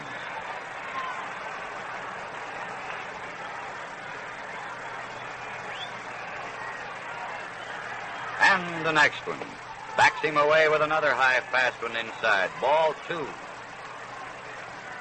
2 balls, no strikes. 2 men out. Second and third occupied. Walters using a full windup. He's backed Rudy away from the plate with a couple of pitches. Now his arm goes up for the next one. York swings at a high curve. Strike 1. 2 balls, 1 strike. Bucky shakes himself out there on the slab. Glances over toward third. Begins his windup. The pitch. And Rudy hits a long high fly to left field. Reeser is under it and takes it for the out. Feet coming over from center field into left, taking the ball about 350 feet away from the plate. Plenty high in the air. Not enough carry against that wind. That ends the 6th inning with 1 run, 1 hit, 1 error, and 2 left on base. Travis, first up, line to second baseman Herman. DiMaggio walked. Williams flied to Reeser in center. Heath also walked. Woodrow lined a single over second into center field, scoring DiMaggio, advancing Heath to third. Heath took third and Woodrow second when Reeser fumbled a hit. Heath being charged with an error. Then York flied high to Reeser for the third out. Sid Hudson, big right-hander, now pitching. Jimmy Fox of Boston playing first base. Dominic DiMaggio of the Boston Red Sox playing right field for the American Leaguers. And this is the first time the 2 DiMaggios have played together since they came up in organized ball. We hope they don't quarrel out there, right in center field.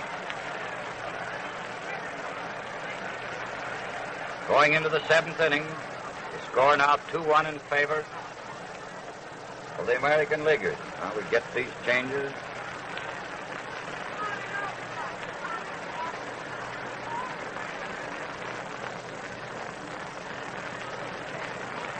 Hudson starts his windup. He's a fastball pitcher, and that's hit right back into left field for a single.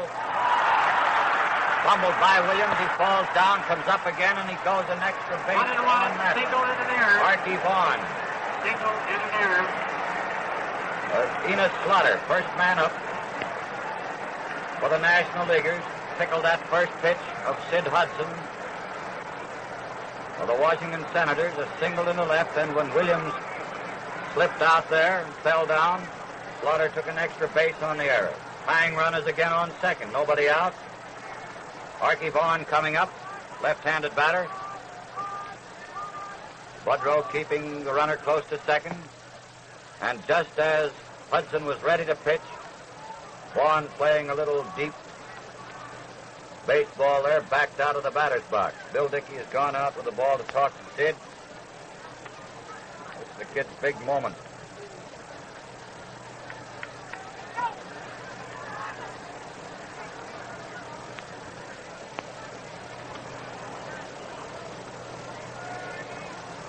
Now the conference is broken up.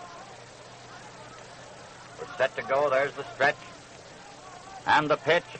Curveball inside, low, ball one.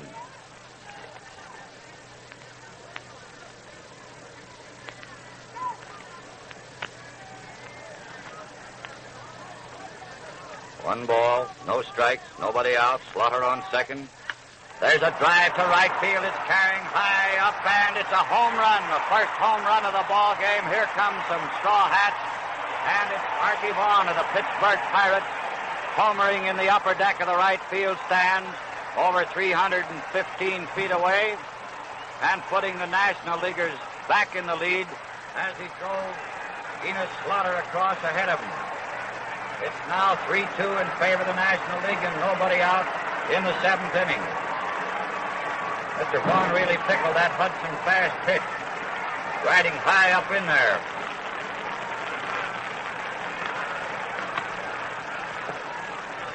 This brings up Billy Harmon. He batted for Fry in the fifth and singled, then replaced Fry at second. Socks a fast one down the third base line, rolling out into the left field corner. There's an extra base hit being grabbed by one of the fans reaching out of the stands out there. A two-base hit.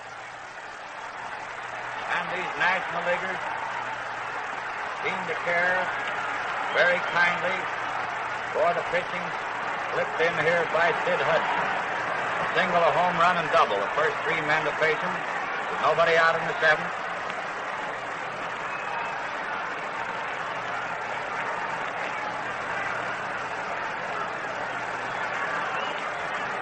Jimmy Fox, playing first base now, goes over and talks to Hudson.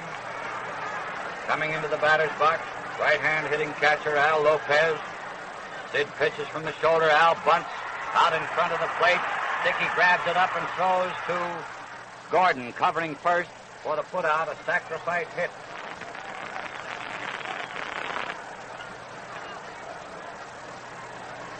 And Bucky Walters, it's his turn to bat. He did all right the only time he's been up by stalking a double down the left field line. I don't know whether he's not going to hit. Somebody else coming up, a Brooklyn Dodger. Leo DeRocher has a little confab with him.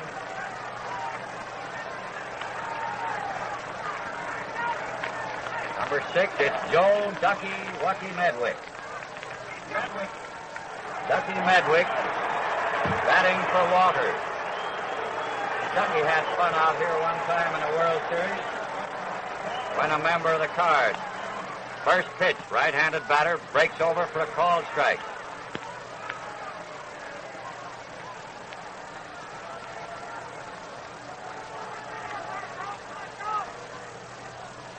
And the next one. A sock on the ground to shortstop. Budrow bluffs the runner back to third, then rifles the ball over to Fox, retiring Medwick. A swell play by Lou Budrow at Cleveland shortstop. He held Herman on third and then whipped the ball over to Fox ahead of the runner for the second out.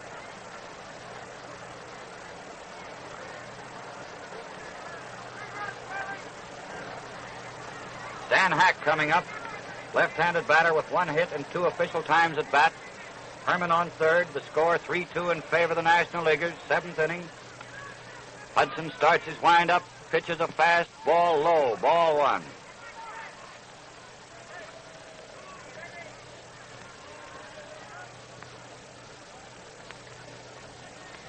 Dickey down there in the crouch, calls for the pitch. Now he's straightening up.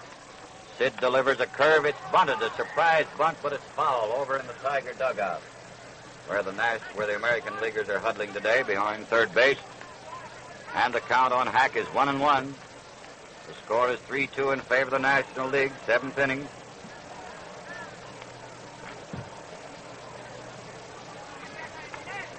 One strike, one ball. Sid gets the sign. He starts his windup. He pitches high over Hack's head. Fastball and plenty fast. So the count is 2 balls and 1 strike. DeRocher, coaching at first, says, "Now you're ready, kid. Pick him up." Meaning sock one out there and drive in this runner on third, Billy Herman. There's the motion, the pitch. Right in there, curveball. Belt high for a called strike. Count is 2-2. 2 men out and Herman on third. Hudson gets the sign. He starts his motion. He pitches a fast curve outside. Ball 3 and strike 2.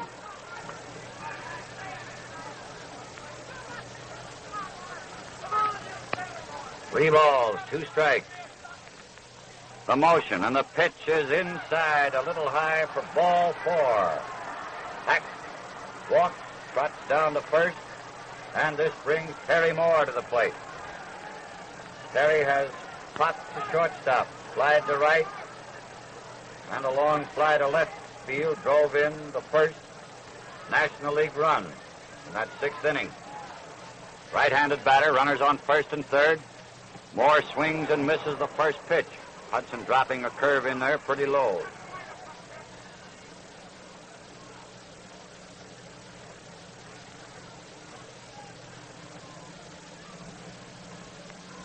Sid waiting around. Now he's all set. Dickey out of the crouch. Here's the pitch. Foul. Top deck. Out first base way. Rolling around on the roof. Strike 2. 2 strikes. No balls.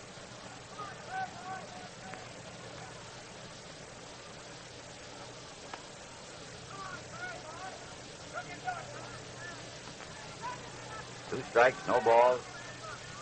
2 balls tossed in there. Hudson pitches, curve outside, ball 1. Now the count is 2-1. Herman on third, Hack on first. Moore at the plate. There's the pitch, and he swings and misses a fast one inside, close to his thumbs for strike 3.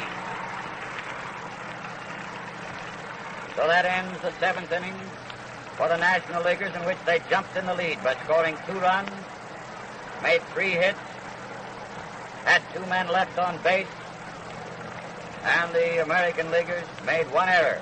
Started out with Enos Slaughter facing Sid Hudson, the 3rd American League pitcher. Singled to left on the first pitch and took an extra base when Williams fumbled a hit.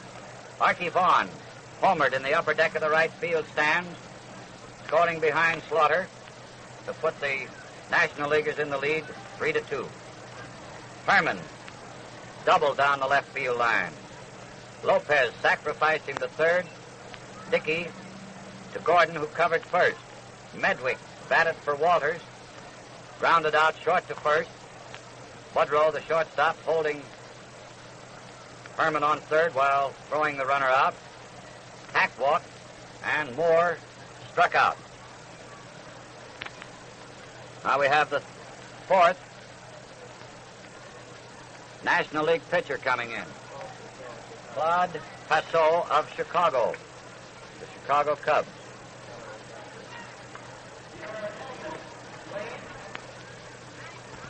Walters worked 2 innings, gave up 3 hits, 1 run, struck out 2, walked 2. Passot is pitching. Passot of the Chicago Cubs pitching. Harry Danning of the New York Giants now catching for the National Leaguers. And Charlie Keller of the New York Yankees will undoubtedly bat after Bill Dickey, bat for the pitcher, Hudson. Dickey is first up. Still has 1 hit and 2 times at bat, and Keller is waiting here in the batter's ring. Strike called on Dickey. Passot, a right-hander, Playing that one over the outside corner to Bill. The score is 3-2 in favor of the National League. 7th inning. Claude pitches high and outside for ball 1. 1-1. Flexes his arm a bit. And pitches over that outside corner knee high to Dickey for a called strike. 2 strikes and 1 ball.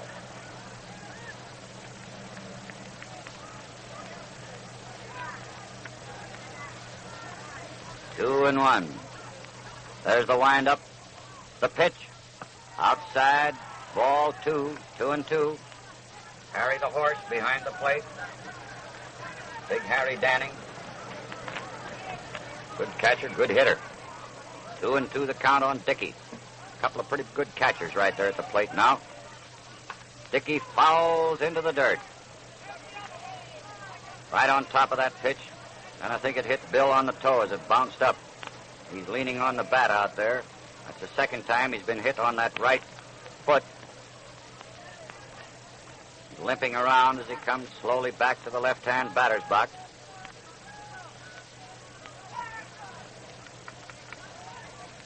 Still time is out as he's standing there talking to umpire Babe Finelli.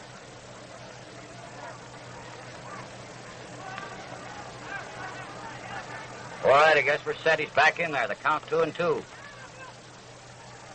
Herman is playing very deep for Dickey, way out on the grass, second base position.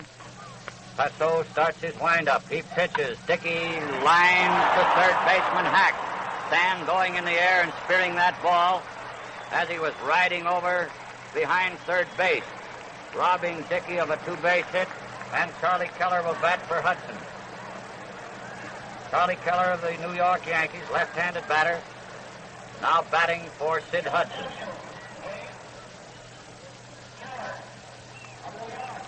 Hudson worked 1 inning.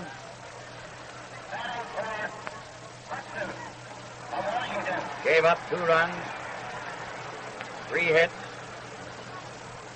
walked none, walked 1, struck out 1. Keller, a left-hand hitter and a powerful hitter, swings and misses. Strike 1. Nearly fell down as he went around on that pitch.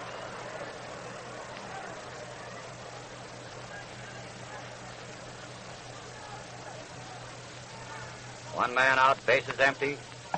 Strike 2 called. Finelli raising his right arm as Passot found the outside corner around the batter's knees. 2 strikes to nothing on Charlie, batting for Hudson. Danning calls for the next pitch. Here it comes. Ball, a little high, outside. 2 strikes, 1 ball.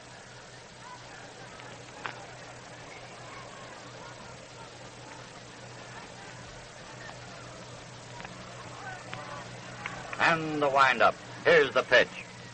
Keller fouls back. Passot getting a new ball, gives it a going over. Pulls his cap down a little more firmly. Wipes his pitching hand on his trousers. Those pretty light blue trousers that the White Sox wear, that road uniform. Now he's in motion. Here's the pitch. Outside, fastball.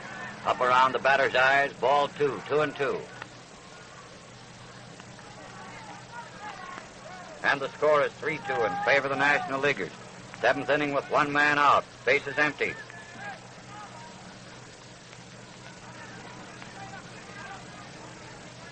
Passot taking plenty of time. He does a lot of fiddling around. Now he's on the rubber and the arm goes up for the pitch. It's coming and Keller struck out swinging. Going for the fastball on the outside corner down around his knees. Joe Gordon. New York Yankees now playing second base and coming to bat for the first time in this game.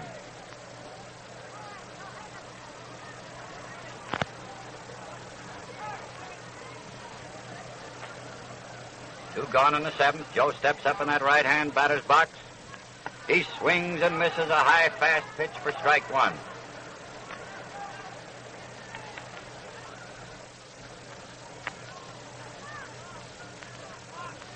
One strike on Joseph. And the next one. Little high outside for ball 1. 1-1. That's a good ball game.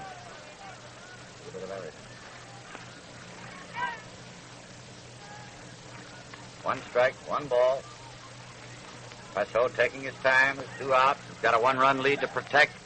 He pitches low and inside to Gordon. Ball 2. 2 balls and 1 strike. Clear out against the screen in left field, nearly against the screen, is Terry Moore, left fielder. He knows Gordon hits him out that way when he hits him. And he fouled that pitch off for strike 2, and the count is 2-2. 2 strikes, 2 balls, 2 out, bases empty, 3-2 in favor of the National Leaguers. National Leaguers have made 8 hits. They're supposed to be the club without the power, while the American Leaguers have made 5, and there's a grounder to shortstop. Archie Vaughn comes up with it, pegs it to Mize at first, and Gordon is out, and that ends the 7th. No run, no hit, no error. 3 up and 3 away. Dickey lined to Hack, third baseman, for a leaping one-hand catch. Keller batted for Hudson and struck out, and Gordon grounded out short to first. And now we get the 4th American League pitcher, and it looks like lefty Edgar Smith of the White Sox. Frankie Hayes of the Philadelphia Athletics going behind the plate.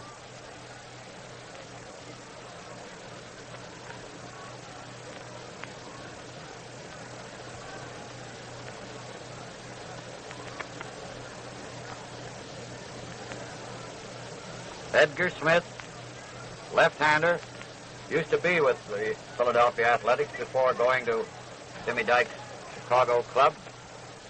And Hayes was his battery mate there, so they oughtn't to have a whole lot of trouble getting signs fixed up.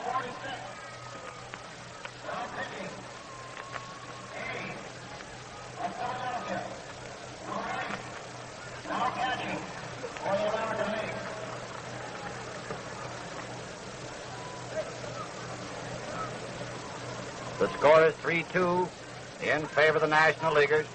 This is WWJ and W45D Detroit, bringing you this 9th All-Star Classic from Briggs Stadium. National Leaguers out in front, 3-2, going into the 8th inning. First man up will be Pete Reiser of the Brooklyn Dodgers, center fielder, has had no hits and 3 times at bat. He's the leading National League hitter.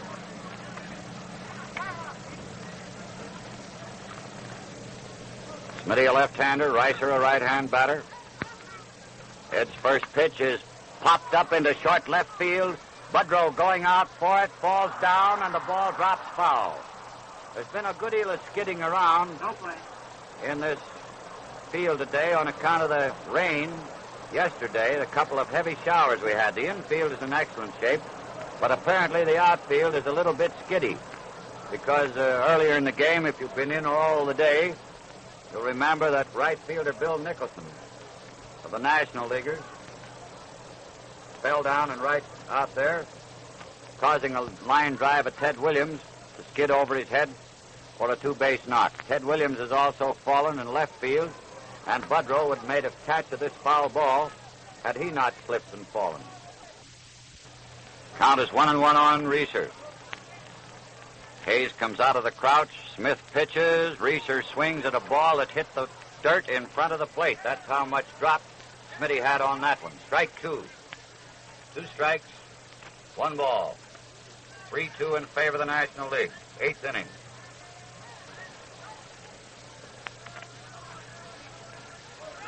Foul.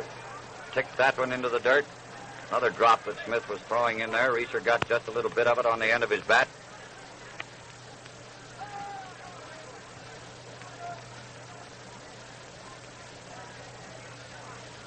First man up in the 8th. Left-handed batter. Strike called on Reiser. Smith finding the outside corner with a fast pitch between the knees and the belt.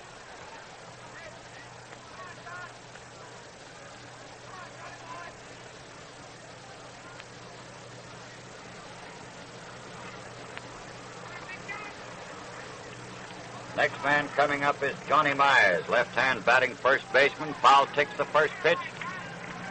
Strike one. Fouled it right into Hayes' mitt. And the arm goes up for the next one. Slow curve, failed to come over. Hung a little bit inside, ball one. 1-1. One strike, one ball. There's the motion. Mize lines to right field. It's going safely against the barrier, bouncing away, being chased out there, but Dominic DiMaggio having trouble picking it up, and it goes for a two-base hit. Dominic broke toward center field as Mize swung, but Johnny pulled the ball up toward the foul line on the opposite way from which he was going. By the time he could get back, the ball was past him against the barrier. Playing it on the rebound, he had trouble picking it up. It's a two-base hit for Johnny. One man out. Mize on second. Enos Slaughter, who opened against Hudson in the last inning and singled, took an extra base when Williams fumbled, moves into the left-hand batter's box. Smith pitches a curve low and outside, down in the dirt, out in the right-hand batter's box for ball one.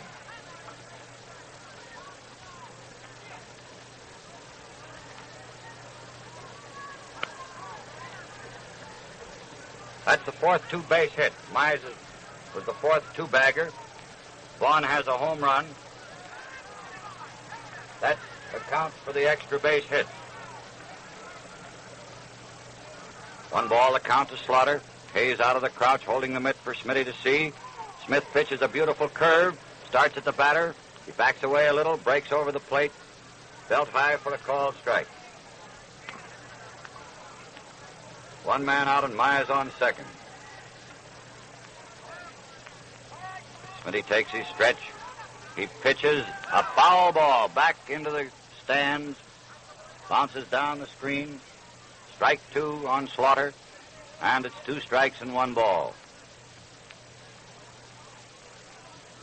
Leo DeRocher coaching at first, giving advice to Johnny Mize, the runner on second. Smitty comes up to the stretch, down to the clutch. He pitches.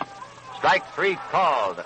And DeRocher's talk to Mize to watch a ball hit out there, meaning left field, didn't mean much there. So Slaughter took that pitch for a called third strike. And here comes Archie Vaughn getting a big hand from the crowd. It was Archie's home run off Sid Hudson in the seventh inning with Slaughter on base. That put the National Leaguers back put them in the lead. 2-3, and they're still in there. First pitch to Archie, left-hand batter, ball one.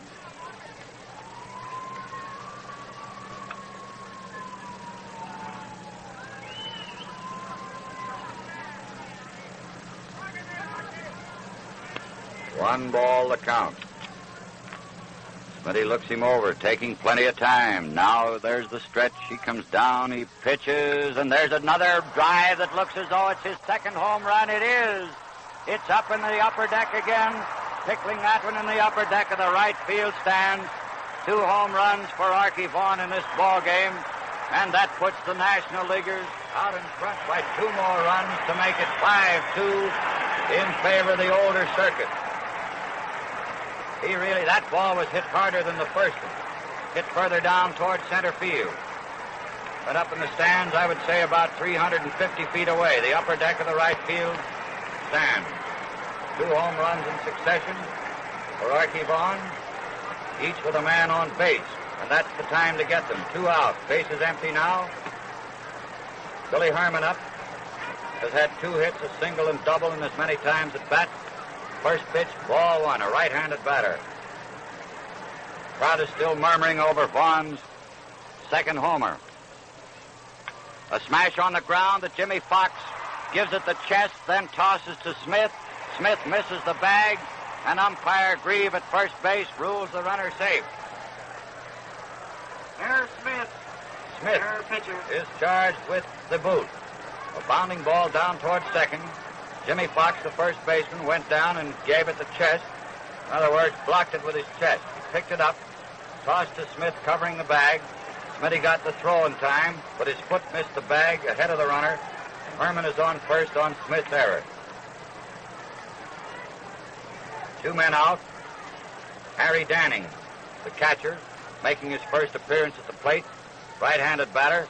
Takes the first pitch, a fast one on the outside corner. Knee-high for a called strike.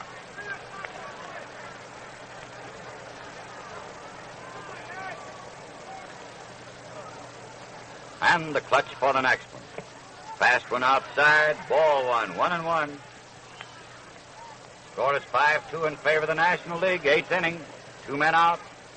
Herman on first.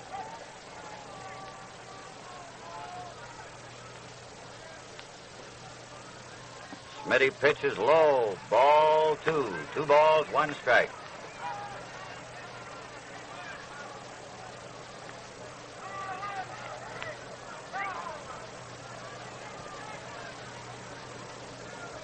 Two and 1. Herman takes a lead. Smith pitches. Danning drops a fly ball out right field way. Joe Gordon goes out for it and takes his over his shoulder for the put-out. Second baseman Gordon running out into short right. Take that over his shoulder for the put-out. That ends the 8th for the National Leaguers. And they've got a 3-run lead on the Americans. The American League comes to bat in the 8th. 2 runs. 2 hits, 1 error, 1 left. With Edgar Smith, left-hander, pitching for the American League, Reeser was called out on strikes. Mize doubled to right. Slaughter was called out on strikes. Vaughn duplicated his hit of the previous inning by hitting a home run up in the right field pavilion, scoring behind Mize. Herman was safe at first when Smith missed the toss from Fox for a play, and Danning popped to Gordon for the 3rd out.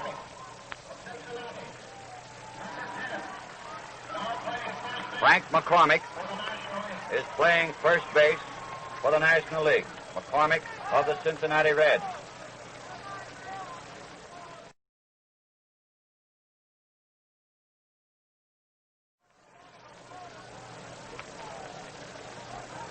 Archie Barnes, 2 home runs in this all-star game.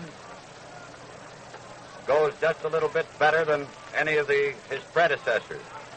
Lou Gehrig and Frankie Frisch were the only ones to hit more than 1 home run in the all-star games in which they participated. Frisch getting 1 in 33 and 34, Gehrig making 1 in 36 and 37. Vaughn got his in the same game.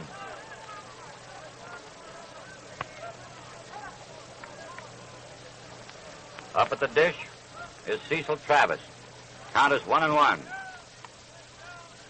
Buck has had 1 hit, 3 times at bat, a 2-base hit. He cracks a high fly, foul over near the Tiger dugout toward third, and it's taken by Stan Hack for the put-out. The National Leaguer's third baseman. Harry Danning, the catcher, was right over there with him. 1 out in the 8th.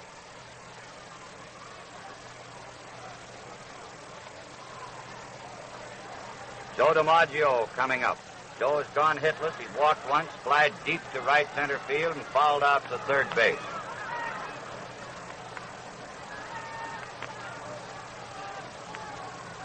Claude Pessot, right-hander of the Chicago Cubs, now pitching, and lays a fastball in there, letter high for a called strike.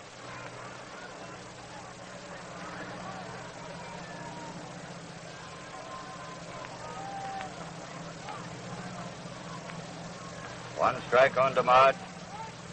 The score is 5-2 in favor of the National Leaguers. Joe fouls a pitch that goes through a runway in the second deck. Coming up there looked like a souvenir ball, but went right down through one of the runways. And the ball was traveling pretty fast. Maybe it's a good thing it did. Might have hurt someone. 2 strikes and nothing. Pessot getting a new ball from umpire Pinelli. Dries his hand, blows on the meat hand now, rubs it dry. Boys are out there barking it up. That National League team feels pretty cocky right now. 3-run lead in the 8th inning. Pessot starts his windup. Here's the pitch. DiMaggio drives to left center field. It's dropping safely and skidding past Reeser against the barrier to the 400-foot mark. And DiMaggio pulls up at second. A double between center fielder Reeser and left fielder Terry Moore. 2 base hits for DiMaggio. This game doesn't count, however, in the consecutive game Here's the record. official paid attendance. 54,674. 5-4-6-7-4. Ted Williams up there. 5-4. Left-handed batter. Said he's had 1 hit in 2 official times at bat. First pitch is outside, a fastball, little low, ball 1. The official attendance just came in. I don't know whether you heard it or not, but it's 54,674. A nice crowd, but not the largest crowd that's been in this ballpark. Vaughn pitches a curved ball that fails to find the plate for ball 2. Broke a little inside to Williams. DiMaggio on second. 1 man out in the 8th. 5-2 in favor of the National Leaguers. There's the clutch. Foul into the dirt. Right at the batter's feet. Ted going for a low breaking pitch. Just got on top of it. And the count is 2 balls, 1 strike. Wind freshening up a bit and blowing from the left field corner toward the right field corner. Coming more in, just right in toward the plate from left field. Beautiful day for this ball game. Very high sky now, no clouds up there. Tough on the outfielders. Passau pitches. Williams fouls another one back. Strike 2 and the count is 2-2.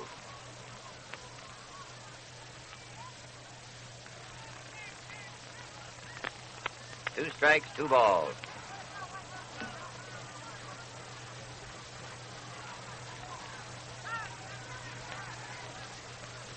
Passau taking plenty of time out there.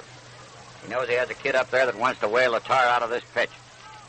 Now he's set. There's the clutch. He pitches. And Williams is called out on strikes on a knee-high pitch. 2 men out. Dominic DiMaggio coming up. Now here's brother and brother. Joe on second, Dom at the plate. Both of them right-hand batters. Joe a whole lot bigger than his brother. Both of them take about the same wide stance at the plate.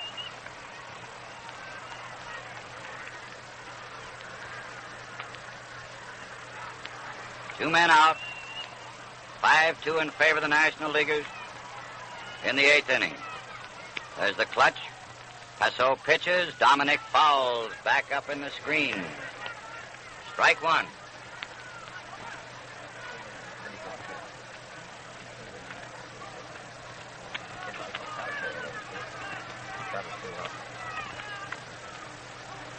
One strike on Dominic. Passau looking at this new ball, examining it very carefully. Now he seems satisfied with it. He's a cagey pitcher out there. He takes his time and goes through a lot of motions. Now he's ready. And Dominic drives a hit into right field. Here comes Joe coming home. Joe DiMaggio scoring from second on brother Dominic's line single to right center.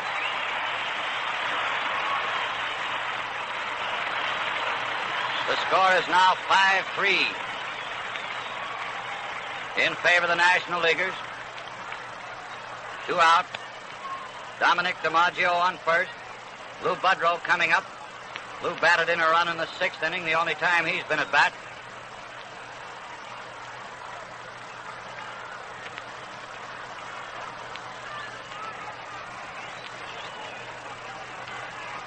Passau takes his stance. There's the clutch, the pitch. A very high fast one over the batter's head. Ball 1.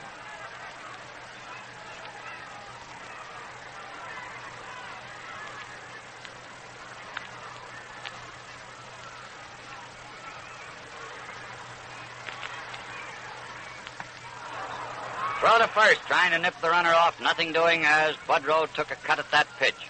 The count is 1-1. Danning snapped the ball down to McCormick at first, but Dominic DiMaggio got back safely. Budrow at the plate with the count 1-1. 2 out in the 8th. Passau pitches, and Budrow singles through the box and over second. Little Dom is going to third as Reeser fumbles, and Budrow takes second. Reeser has looked bad on a couple of ground hits. Had Dominic DiMaggio foresight that Reeser would have fumbled that one. He'd have come all the way home. He had already stopped at second when Pete fumbled a bit. Then he headed for third, and Budrow went on to second. Jimmy Fox is at the plate. The tying runs are on second and third. 2 men are out in the 8th inning, and this is Fox's first time to bat. Budrow has done very nicely with 2 hits and 2 times at bat. Drove in a run the first time. Fox swings at a high, fast inside pitch for strike 1. And the crowd is a bit noisy right now. I hope I'm getting this into the microphone. All right, Frank? 1 strike on Fox. Claude winds. Jimmy swings. Strike 2. And Fox is really trying to belt that ball out of the lot. It's 2 strikes and nothing.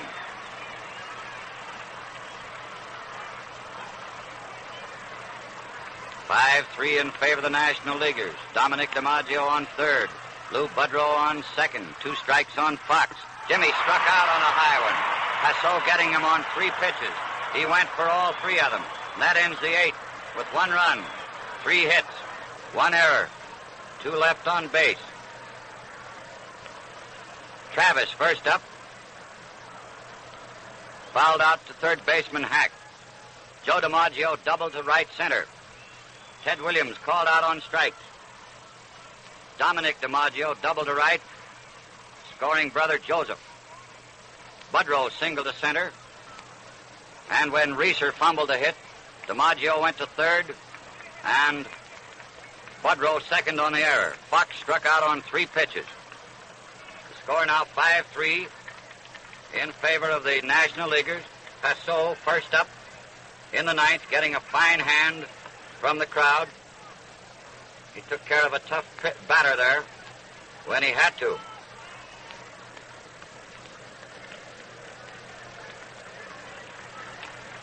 Claude bats him as he throws them right-handed. Eddie Smith out there on the hill, left-hander, the 4th National League pitcher to work. Each team has used 4 pitchers, and the first pitch is a called strike on Passot. And incidentally, Mr. Passot is quite a hitter. He has banged out several home runs for the Chicago Cubs when it meant a lot while he was in there pitching.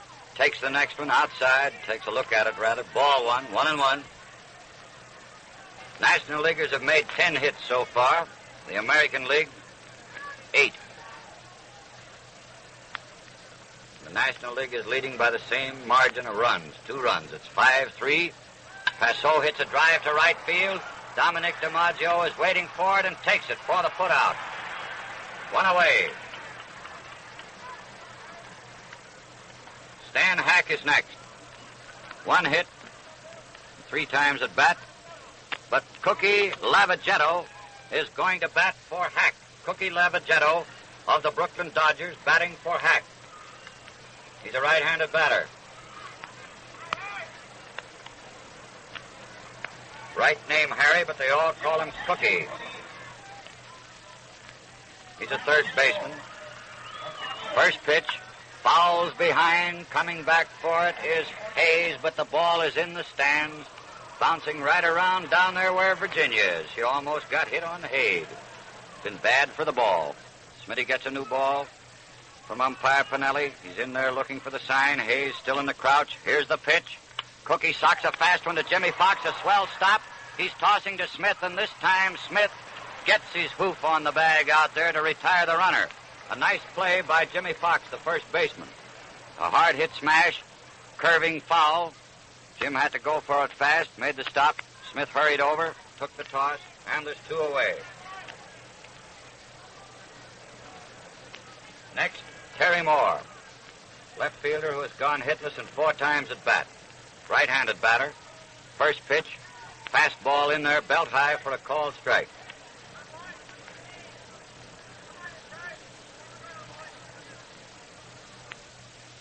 And the next one, a high foul up first base way. Fox, shielding his eyes from the sun with his glove, is under it and takes it. And that ends the 9th for the National Leaguers. Now the American Leaguers come in, facing a 2-run deficit. It's 5-3 in favor of the National League.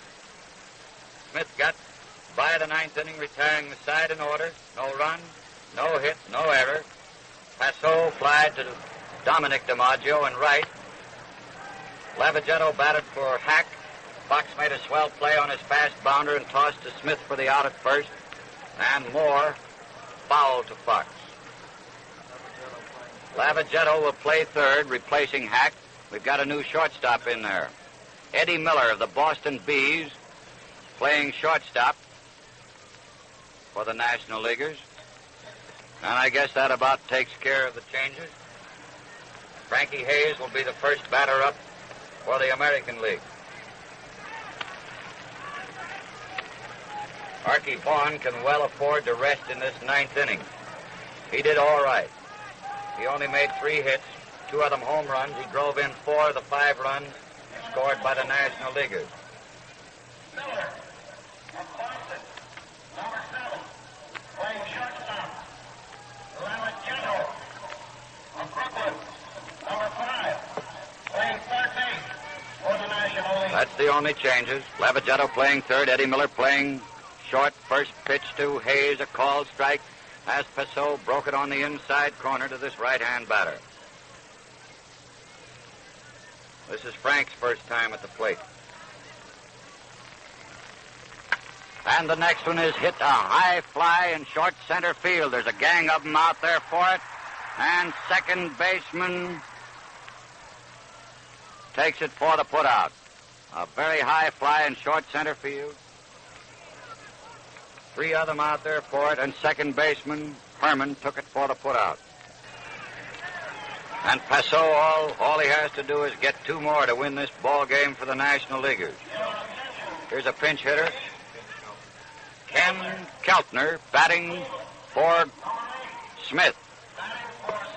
Ken Keltner of the Cleveland Indians batting for Smith. Takes the first pitch on the outside corner letter high for a called strike.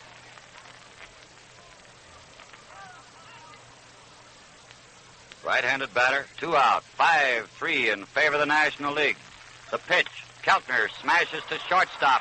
Miller boots the ball. And Keltner is on first on the error. It was a tricky bounder. Came to Eddie Miller, the shortstop, on a bad bounce, and it scored, and rightly, as a base hit. That ball took a bad hop down there, hit Miller in the chest. He made a second grab at it, and it scored as a base hit for Keltner. He was batting for Smith, the pitcher. Now we have Flash Gordon up there. Joe's been at bat once, grounded to shortstop. First pitch, swinging strike. 1 man out in the ninth, 5-3 in favor of the National League.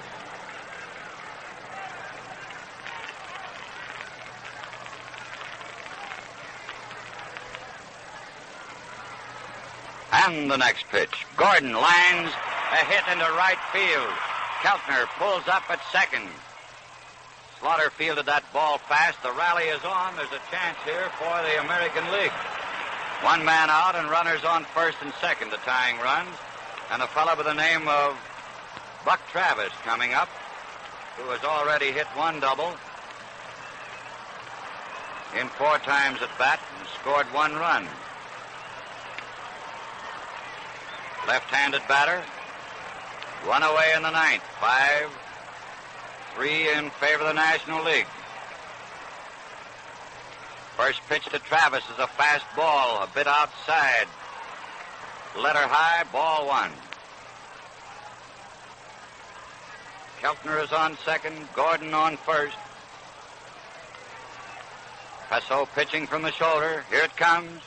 And there's a foul ball drifting out left field way into the bullpen, usually occupied by the Tiger warm-up pitchers. Strike 1 and ball 1.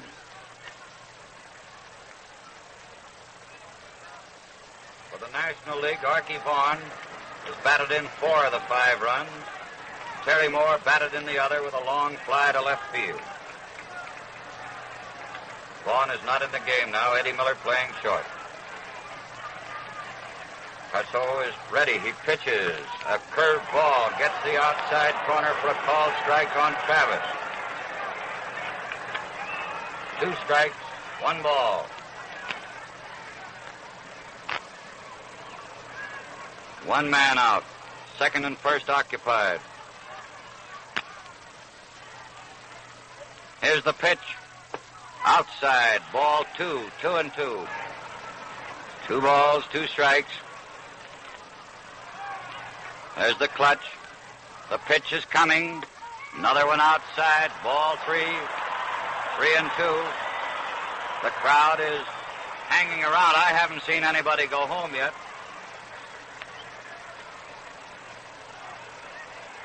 $54,674. Ted Williams has batted in 1 of the American League runs. Lou Budrow has batted in 1. Dominic DiMaggio has batted in 1. And Travis has a chance to bat in 1 right here. Pesso working on the new one, dries his hand, faces the batter. Here's the pitch. Ball 4. That loads the bases. He tried to make him go for another outside pitch. Travis wouldn't swing. 3 men on, 1 man out, and Joe DiMaggio up. Joe's had 1 hit, a double off Pesso the last time up. He walked once, flied deep to center field, fouled out to third base.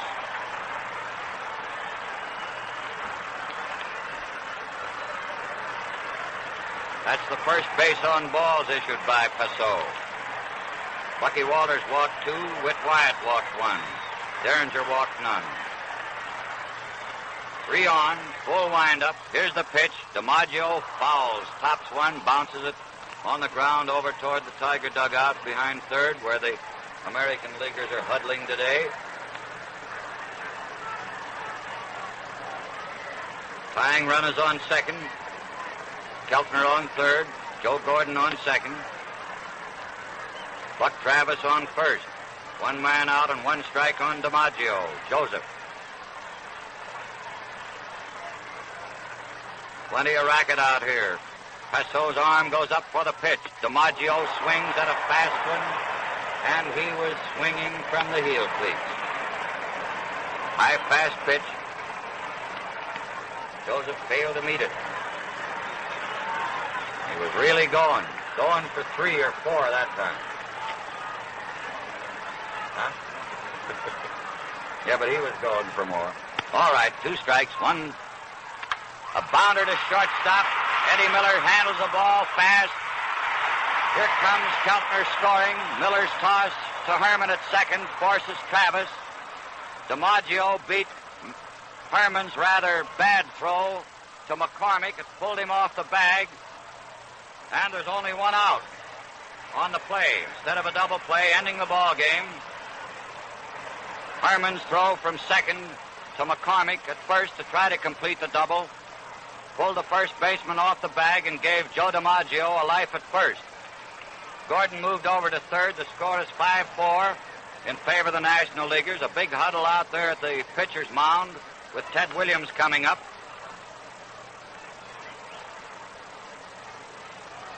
And we'll see what the dope is.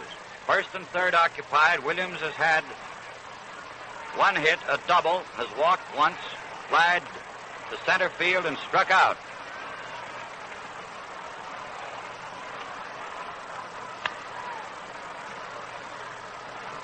Now the tying run, the person of Joe Gordon is on third. First pitch to Williams, way outside, little high. It looked as though it might have possibly been a pitch out for Danning to take a peg at third base. However, Lavagetto isn't paying much attention to the base runner. He's protecting that territory. But Williams might push a hit down through there, playing right on the line between third and second, while Eddie Miller, the shortstop, is deep and over near second. Second baseman Herman up toward first. Foul ball right over our heads. Strike. Count is 1-1.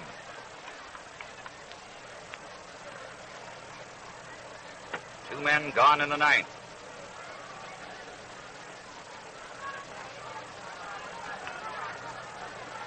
Five, 4 in favor of the National Leaguers.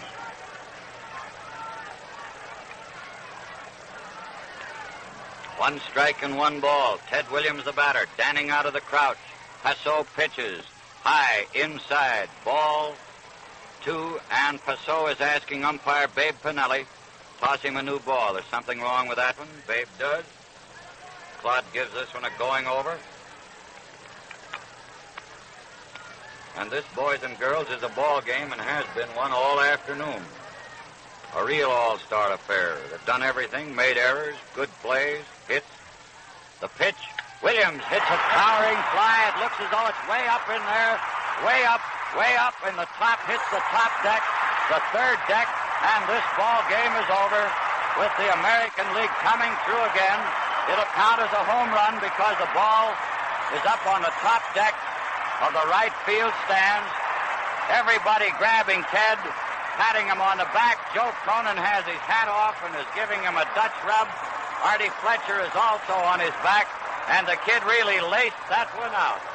Boy, oh boy, it didn't go over the roof, but it hit the third deck barrier in right field, way up there plenty high. The third home run made in this ball game.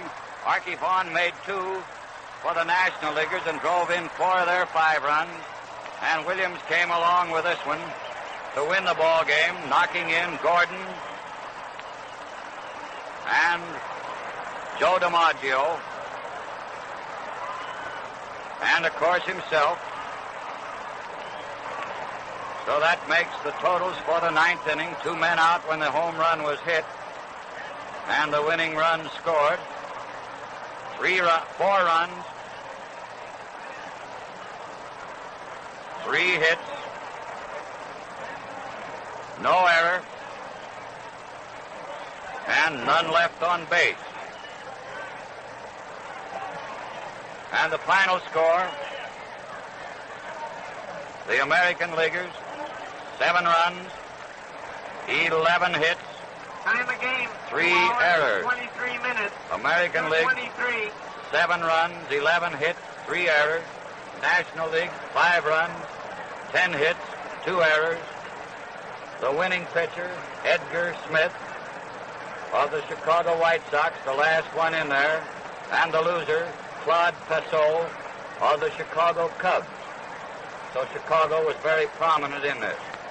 Boys and girls, this game came to you through WWJ and W45D, and it was quite a ball game. And now the American League has the edge on the National, 6 games to 3. Started out today with 5 to 3, now it's 6 to 3. And it looked for quite a while as though the National League was going to sort of upset the dope bucket, because all the pre-game dope was that the American League would have the power at the plate, while the National League would have the better pitching.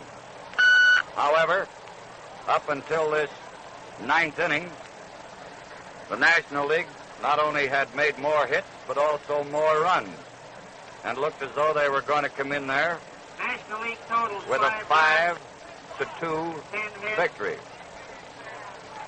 2 errors. After Frankie Hayes, first man up, with a score of 5-3 in favor of the National League. Frankie Hayes, first up, popped a towering fly to second baseman Billy Herman. Ken Keltner, then, of Cleveland Indians, batted for Smith, the pitcher, and singled. Joe Gordon kept it going with a single. Keltner stopping at second. Then Travis walked, filling the bases. Joe DiMaggio